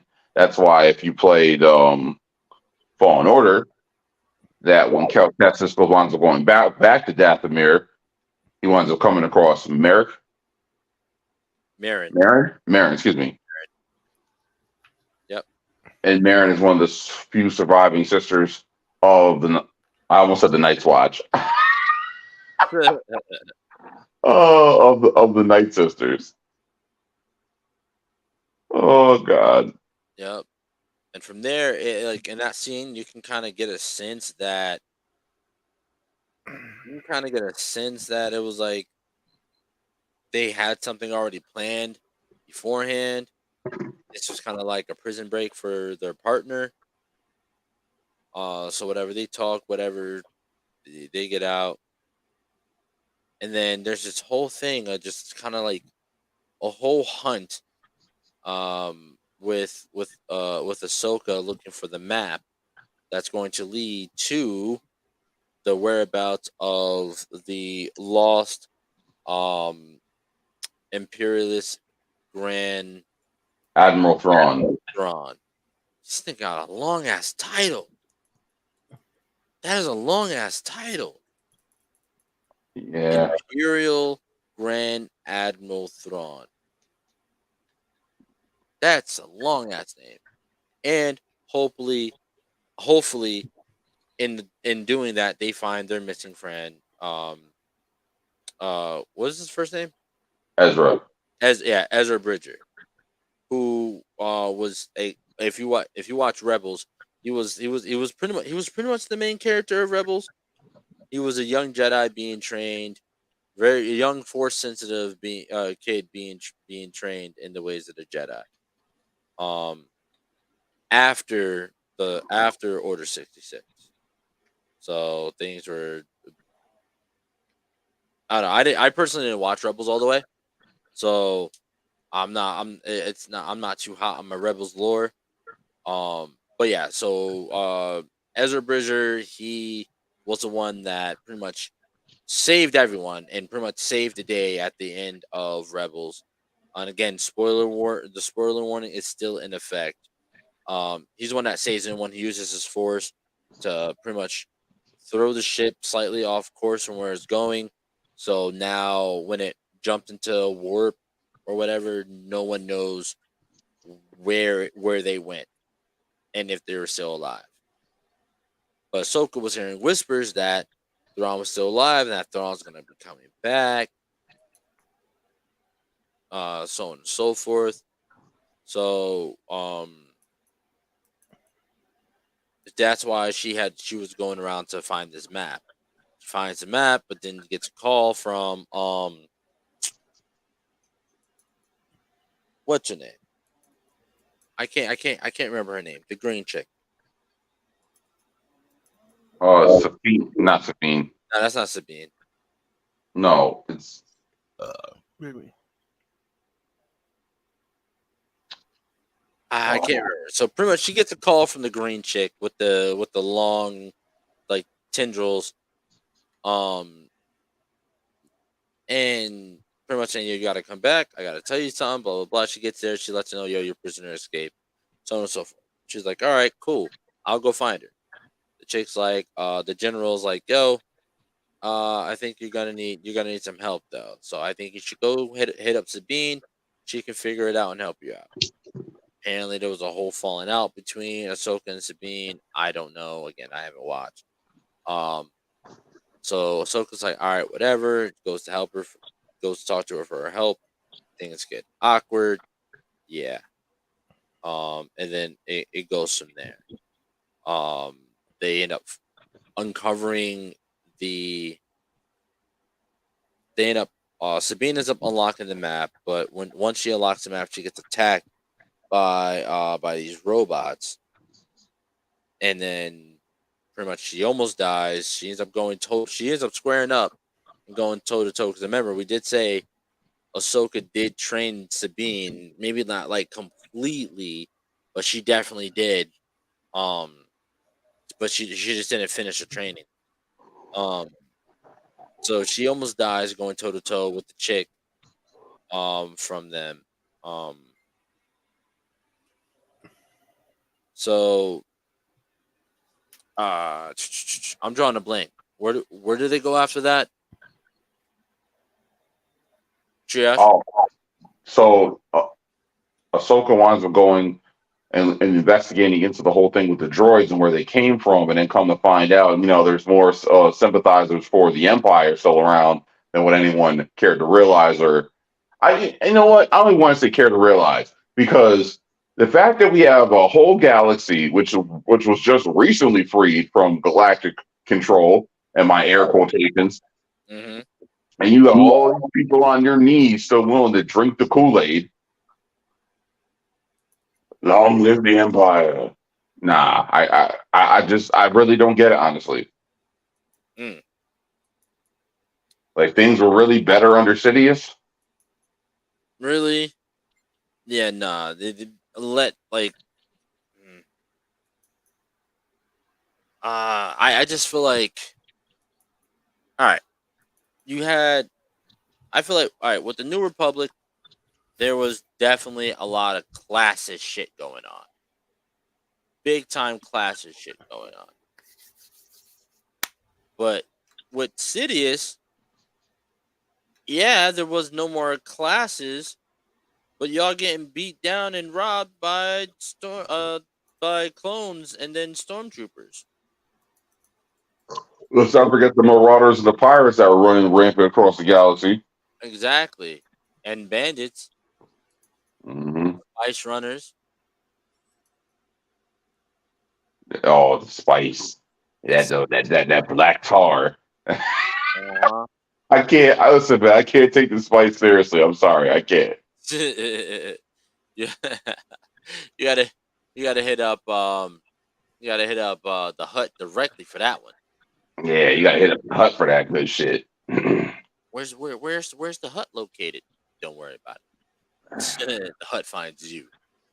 I mean, worst case scenario, you'll have that dude with the blue skin with the red eyes coming to town. Ah. You know who I'm talking about. Yup. Fucking guy. I can never really say his first name properly. Run. Last name Bane. Cad Bane. Cad Bane. Like that's why I remember it, because it sounds like Cadbury. Cad Bane. Yeah. What should we get to see in Boba, right? Or was it Mando? No, it's Boba Fett. Yeah, it was Boba. Why are you doing the droids dirty like that? Man, fuck them droids. Do we have a droidophobic on our team here? So we have a droidophobic? A droidophobic? No, I'm not a droidophobic. I just acknowledge that not every droid is a good droid. R2 is a very good droid. Listen, R2 is the biggest shit talker in the galaxy. Oh, he is. Oh, yes, he is. But he's also the best fucking secret keeper in all the galaxy. He knew Vader was Anakin and never told anyone. Yes. Because there's an ongoing joke in the Star Wars mythology, because it's like whenever R2 gets told to stay with the ship or stay somewhere, he never stays. Because the last time someone told him to stay somewhere, it was Anakin Skywalker or Mustafar, and he never came back. Yeah. Yeah, so he's like, stay here? Me? Stay here? Oh, okay. Like, nah, that didn't mean back up. Yeah. And as soon as they walk out, the fuck you think I'm sitting here for? No, hell no. Think you gonna leave me again? So yeah, R2 has abandonment issues. So if you did you just use Force Lightning? Yes, I did. You're already to that point of being that evil? Nope, I got ability and I picked evil abilities. You know, I already know I was gonna do that. Hold on. Flag on the play. Face mask clipping unnecessary roughness. Here's the funny thing. There is no such thing as an inherently evil ability. Oh no, it's not. Yeah, it's not evil, and it's not necessarily an evil ability, but it's ability that is majority of times learned and strengthened by the feeling of hate. And it's also one of those things where it has like no, what's the word I'm looking for? It doesn't really have necessarily like a healing or nurturing quality to it, because like lightning is specifically used to be offensive. Yes, absolutely. But again, like I said, it's used, like, it's fueled by hate. And we all know fear leads to anger, anger leads to hate, and hate leads to suffering. So much suffering. Shout out to my boy Yoda. R.I.P. my boy. He had them bars out here. Oh, they're short. Why are they so short? What? The characters that he was shooting at, they were so short. It's like he was shooting at Oompa Loompas. Oh my! What was he shooting at? Fucking Jar Jars? Not Jar Jars. What are they called? Jawas. Jawas. I don't know. Were they Jawas, Jag? A couple Jar Jars if they pop up. Are they Jawas? No. Look how short that character is to the other character. Look. He out here blowing niggas away. You're a Jedi. What is that? I don't know what it is. He's up in two shakes. The suitcase is wide open, and he's supposed God knows whatever. It was the biggest hand cannon I've ever fucking seen. He's got a bomb. You got a fucking grenade? For why? He out here doing things, man. Crossbow. What the hell's going on here? A lot. Shit. But anyways, yeah. So with Ahsoka, I will tell you guys, it is a lot in 2 episodes. They lay a lot on you. And a lot. You shouldn't have did that. You shouldn't have did that. You shouldn't have did that. Going into. Did you get backhanded or something? Nope, he shot at me. He was hiding and shot at me. He would have survived if he didn't shoot at me. He was hiding in the corner. He shot at me. So not only was he hiding like a bitch, he shot you. Mm-hmm. He's like, yeah, I'll just wait till this nigga passes. That Then he got a rocket launcher. He ain't playing. Yeah. We got someone in the comments that say he was a camper. Man, it's just Definitely. bro. But yeah, so it's not only is it dropping new story on you, but it's also dropping old story on you, so you get caught up with, what's going on. I can't go that way, apparently. So it's get up there, but how the it's hell do I get up definitely there? worth watching. I'm keeping up with this every new episode every week. I'm most definitely keeping up with this. Let's see. All right. So it looks like we only had one person enter our giveaway. I mean, all we got to do is make sure that they follow us on Instagram at this point. But I mean, I guess they're undisputed winner. They're undisputed first winner. Probably undisputed only winner. I agree. I most definitely agree. The fact that you took the time out. First off, I also want to thank our 5 to 6 viewers that have literally stayed watching us throughout this entire stream. This entire going on 2 hours, has sat and really watched us. Now, I want to know, Triage. Triage and Jag. I want to know your guys's. I want to know what you guys think of these 2 episodes of Ahsoka, and maybe excuse me. And maybe just like where you think that it's gonna go. Where do you think Ahsoka's gonna go?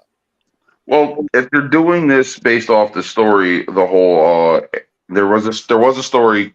I want to say it was called "The Heir to the Empire," and it was supposed to be all about Grand Admiral Thrawn. Now he's supposed to be taking over and rebuilding everything. Because we got little hints of that in The Mandalorian and somewhat in Boba Fett because of the whole thing with the spice trade. Now, if we find out that he's like, the Thanos of the Star Wars universe, and he's out there, controlling things and moving things and ordering assassinations, all while sitting on a throne, getting a blowjob, getting his hair braided. I mean, Don't forget getting his toenails done. Right. But, Thrawn might be that guy. He might be that level of dangerous. So it's like if we see that, and then we see it build towards that, to have it lead to an inevitable conflict, sort of what they did with Moff Gideon. I'm all for that, but it's also like, what's the conflict going to be exactly? Because it's like, is Thrawn going to physically fight Ahsoka? Which I don't see him doing that. He doesn't really Right. look like a fighter. He just seems like go handle my light work. Right. So it's like, is it going to be one of those things like where he's going to have more rogues on his payroll? Like, oh, you want to get to me, you got to get past this army of people first. He could have grand plans like the way Gideon did with the clones. He could have a young evil clone of Luke Skywalker. Like there's a lot of things they could do, especially with them completely writing this story. And here's another thing. This is the thing too. They're canonizing shit as they go along, and they're erasing shit as they go along. Because like the fight, I would love to see at the end of the series be like, her wind up squaring off a Star Killer, and then Like, say, like they could use a certain move and realize they were both about to use the same move, Oh, and be like, "Wait a minute, who taught you that?" Like, there was only one man in the universe who used that move. so hey, oh, whoa. What if this is? Remember how? Whoa. Remember how I said there's a possibility that like if we do see Star Killer, it could be like just like the beginning of Star Killer. Yeah. What if Ahsoka was the start of him, taking glimpses at the light side of the Force? No, that I mean, if they're uncanonizing the games or if they're keeping certain aspects from the games, that's a possibility. But it kind of wouldn't make sense because the last time we saw Starkiller, Darth Vader was still alive, and it Oh, clearly said that this is like a good 5 years till after the Empire fell. okay. But it's also one of them things like if you played the Force Unleashed, you know full well that Vader did successfully make clones of him. It's also one of the things like where we don't know whether or not he survived his lightsaber injuries. As people have survived being stabbed by lightsabers. Yep, except Qui-Gon. Yeah, I'm sorry. That still pisses me off. Man got stabbed in the stomach. We literally just watched somebody get stabbed in the stomach and they survived. Nah, I don't think. I think that was a little bit more like closer towards his heart. Really? Yeah, he definitely got stabbed like in the lower part of his chest. And then it's like here's the other thing too. Like you gotta remember, it also depends on the species of the person. Just because you're a humanoid doesn't mean you're a human. It is true. Don't don't make don't make that misconception. Because we saw like you said, we saw Qui-Gon get stabbed and he died. We just saw Sabine get stabbed and she lived. Maul got cut in half and he lived. Anakin lost all 4 limbs and he lived. Yeah. So it's like it might be your race, it might be your proficiency with the Force, it might be your level or tolerance for pain, or how you can use the Force to manipulate your own midichlorians. Like there's a lot of things that come into play with that. So I mean, from what I'm expecting that like I said, that'd be what I want. I want to see her square off against Star Killer, and then them have the revelation that like, yo, we're a lot more alike than what the other characters realize. Mm-hmm. And I'd like to see them have like that reluctant friendship, like sort of like the way Goku initially did with Vegeta. Yeah. Like Okay. like you ain't gotta like me, but you need to acknowledge you're working with me. Exactly. Like at the end of the day, I'm here. I'm Yeah, here. I'm not going nowhere. You're gonna have to deal with it. Like nigga, I don't like being here any more than you do. Type like shit. shit. Say Juno, Star Killer's love interest. Say she was the one on the ship that got teleported away across the galaxy. And maybe he's just looking for himself. Like there's a lot of things they could do. The question is, what will they do? Yeah. And then the other question that follows that, will they actually do it? Right, They're known for like making a plan. Oh, this is what we're gonna do with this, and then just not doing it, and just switching up and choosing to do something else with the story. Like I kind of feel like this is getting to a point where it kind of writes itself a little bit. right. And here's the other thing too. If you once again you saw the Mandalorian, you saw that little council meeting with all those fucking Imperial lieutenants and majors and everything else who are all talking about their grand plans to rebuild the Empire or keep the shit going that they're doing. So it's like Ahsoka might deal with Thrawn and then spend the next few months hunting these cats down. That's true. To make a Marvel reference, you cut off one head, 2 more shall take its place. Yep. And it's literally two more in this situation. Rule 2 and shit. Yeah, like I'm overall curious. I'm overall curious to see how exactly each one of these stories plays into the overall like grand scheme of Star Wars. You know what I mean? Like, how do these each one of these stories affect essentially the overall universe? So I'm really interested in like watching all of these.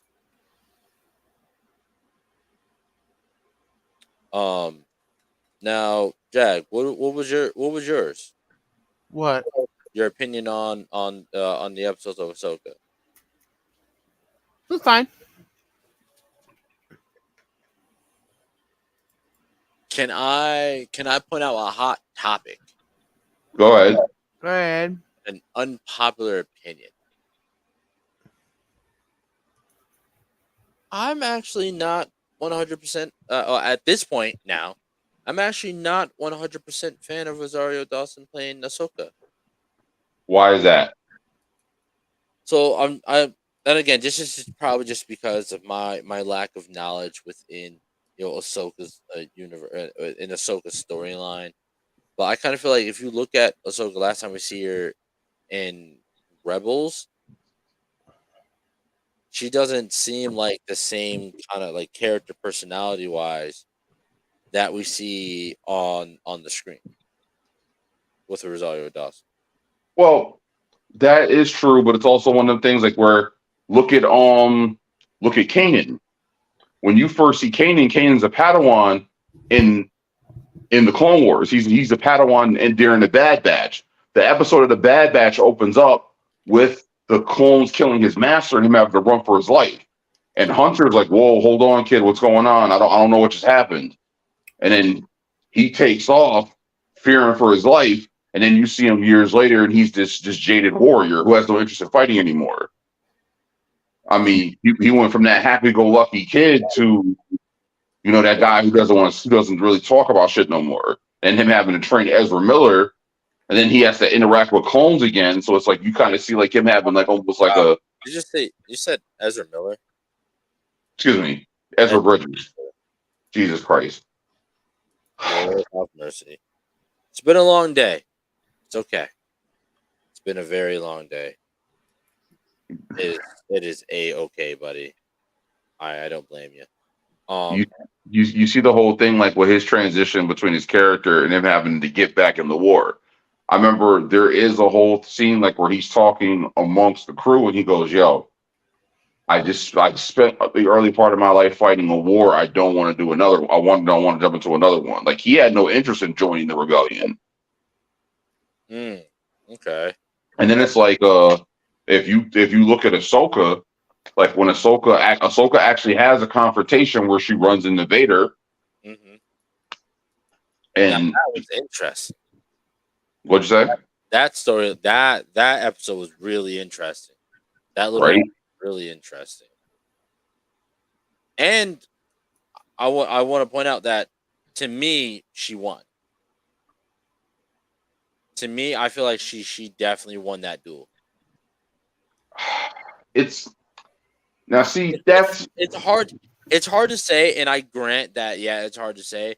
But me, I'm taking it as a dub. I'm like, nah, that's a dub. well, that's just like technically saying Obi-Wan Kenobi beat him on in the last episode of Kenobi. He beat him, but it's one of the things like that's also plot armor. So it's like we all know that Vader can't die, not in that any scenario that's not before Return of the Clone, not Return of the Clone, Jesus Christ, the Return of the Jedi. So I mean, yeah, he's gonna have his failures or his losses, but it's like I wouldn't go as far as saying like Ahsoka defeated him. And this is the other thing too, and it's like it's never expressly said, but it's definitely hinted at. Ahsoka somewhat blames herself for the creation of Darth Vader. Yes, because there was on multiple different occasions, she felt the dark side within him and ignored it. Not only that, but it's also one of them things like he says, like, where were you when I needed you? She walked away from the order. She was done with it. And it's like then when the whole thing happened with Order 66 and Padme and all that was going on, she was nowhere to be found. But it's also like she was also dealing with Maul and trying to get him back into custody and everything like that. So there is a whole reason technically why she wasn't physically there. But it's like she also was like, fuck this shit, I'm over it. Yeah, and again, y'all just pretty much falsely accused me and then tried to kill me for it. Yeah, fuck y'all. I'm Yeah, yeah, good. yeah. Y'all literally tried to walk me to the gallows, and I'm supposed to just be like, yeah, sure, all right, I'll come back. Mm-mm. Yeah, so I definitely 100% and on her side with that. Um, shall I do the same thing? Like, excuse me, you want to do what? Yeah, you're good. Um, now the second episode. Now the second episode was kind of interesting. Second episode was pretty interesting to me because now the big thing, at least for that episode, was that it introduced the concept that there are of these super ancient alien species that are well before Old Republic or the Republic in general. Well, that also goes back to the whole Ragnarok story I was telling you about earlier, with the whole thing with them representing the wolves that chase the sun and the moon. Because Yeah. it's said in mythology that once Ragnarok begins, the galaxy, excuse me, that Norse mythology as we know it, the world's supposed to end. Mm. Now, if there is a quote unquote force in the universe, I'm not naming no names or giving no spoilers, that is maybe sitting at the edge of the galaxy just waiting for certain events to unfold,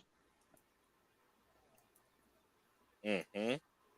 who's to say that, we might not get a quote unquote Star Wars Ragnarok scenario? Mm. Just saying. Mm. I don't know. With that, I just feel like the writers are too stuck on their universe. They're not really afraid to shake up. They're really too afraid to shake up their universe a little bit too much. So I don't think we'd end up getting that. Like they'd have to do that when they're like done with Star Hon- Wars. Honestly, I disagree because that'd be the perfect thing to do. Because the universe is still warring amongst themselves, trying to put shit back together. Like they literally just ended a civil war, or for them to have to go into a galactic rebellion against the new empire, for them now to have to go into trying to rebuild the new republic, for the people who were quote unquote building the republic to be like, yeah, I miss the empire. And then while everyone's fighting amongst themselves, you got this access power that comes in that just rapes, pillages, and murders their way across the galaxy because the galaxy's not united to stop them. Once again, they talked about that whole thing on Mandalore. If the Mandalorians had been united, no one would have been able to defeat them. But since they weren't, Yeah. Yep. I definitely remember that. Like I don't know. I'm just really curious. Like because I don't want to believe it, but a strong big part of me personally believes that the hooded snake eyes looking dude. There's two. It's either Ezra, the unfortunate happened, and Thrawn was able to experiment on him and stuff.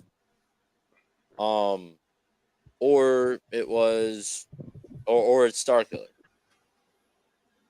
please let me Star Killer.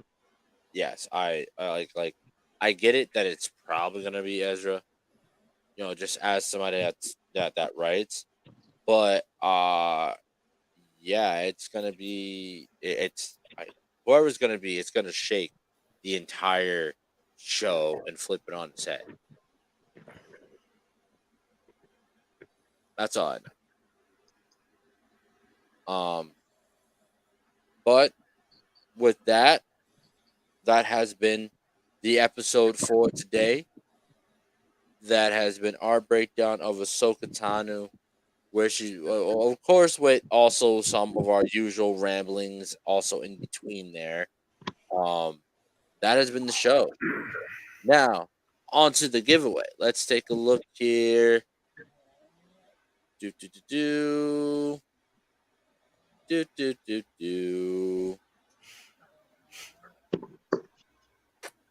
All right, pulling this up real quick. There, there. Now let's see who we got here in the who in the raffle here? Oh, looks like we got one person, and so we click the button. Now this right here is when we're gonna find out if Gamer Haven is still watching. You have 30 seconds to comment in the chat box in order to receive your prize. So if you're still here, gamers, definitely head to the chat box and type something in, drop something in real fast, or sorry, brother or sister. But yeah, come on, drop it or in the chat, or both or neither. or both or neither. All right. Didn't comment anything in the chat. Doesn't doesn't look like they're still here. Ah man, I wish there was a way to see who is actually like watching your stream. Like to see their. Oh wait. I think there is. Again, we are still very very new to Kick. Still super new to Kick. So we're figuring it out. We're figuring it out as we go. Wow. Yep. There's nothing there. No, yeah. Look, we got 5 viewers. What does this do? Yeah, no, that's yeah, no, you can't see who's watching. So how are you gonna know to follow back? That's wild. That's wild. Here, let's see here. Let's see if they're still on.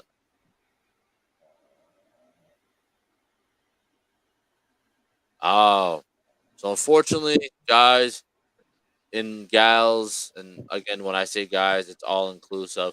Looks like the Gamers Haven has dropped off of line. They did have to be in the stream in order to win. Unfortunately, they dropped offline. So now, again, if you're still here, if you're still watching, it says we got 6 viewers. We'll give you one more shot. One more shot. 10 minutes. 10 minutes to drop down into the comments, and then from there we can pick them out. If no one messages in the next minute or so, fortunately we're gonna have to call it on this. So, but I don't know. I feel like it definitely needs to be Starkler. It needs to be Starkler, and of course have how do you say his name? Wittix or something like that. Who we talking about? The Starkler, the actor. Oh, Sam. Sam. What Woodward? Yep. Woodward. Oh, look. Oh, let me see here. Oh, whoa. We got an update. They just popped back in.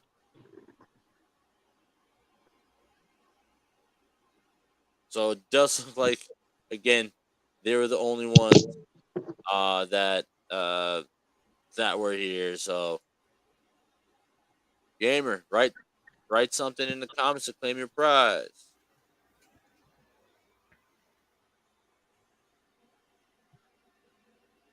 Just gotta confirm that you're still here.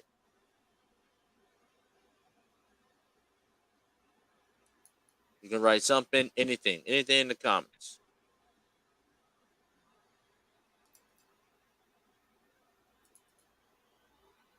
All right, and did it go through? Yes, it went through. All right. We do have a winner. And if you haven't seen, this is what you're getting. So message us on Instagram, and so we give us the information so we can get it sent out to you. All right, and with that being said, we're gonna call it for this time. To be honest, We have no. We're gonna take next week off. Yeah. So gamers, just inbox us on our Instagram, the Super Breakdown, with your information, and we can get that rolling for you. All right. Yeah, we're taking a week off, guys. We've been grinding out this entire month. I love it. I love it. I love it. I love the support. I love the love. Please comment, subscribe, share all of our content with your friends. We want to know what you guys have to think, or what you guys think. We want to hear who your fan theories, your nerding out moments. We'd love to hear it. And maybe we can talk about it on the show as well. So definitely let your friends know. Tell your friends, tell your wives, tell your kids. We here. And as always, remember, kids, fuck prep time. Fuck prep time. Fuck prep time. The only thing that matters is passion. Through passion, you gain strength. Through strength, you gain power. And with power, you take victory. In victory, your chains are broken. I speak for all of us when I say the force shall set us free. Hallelujah. May the force be with you all. And to all a good night. Right? That's what they say? Or is that Santa Claus? Jack, that's your man. That's your man's.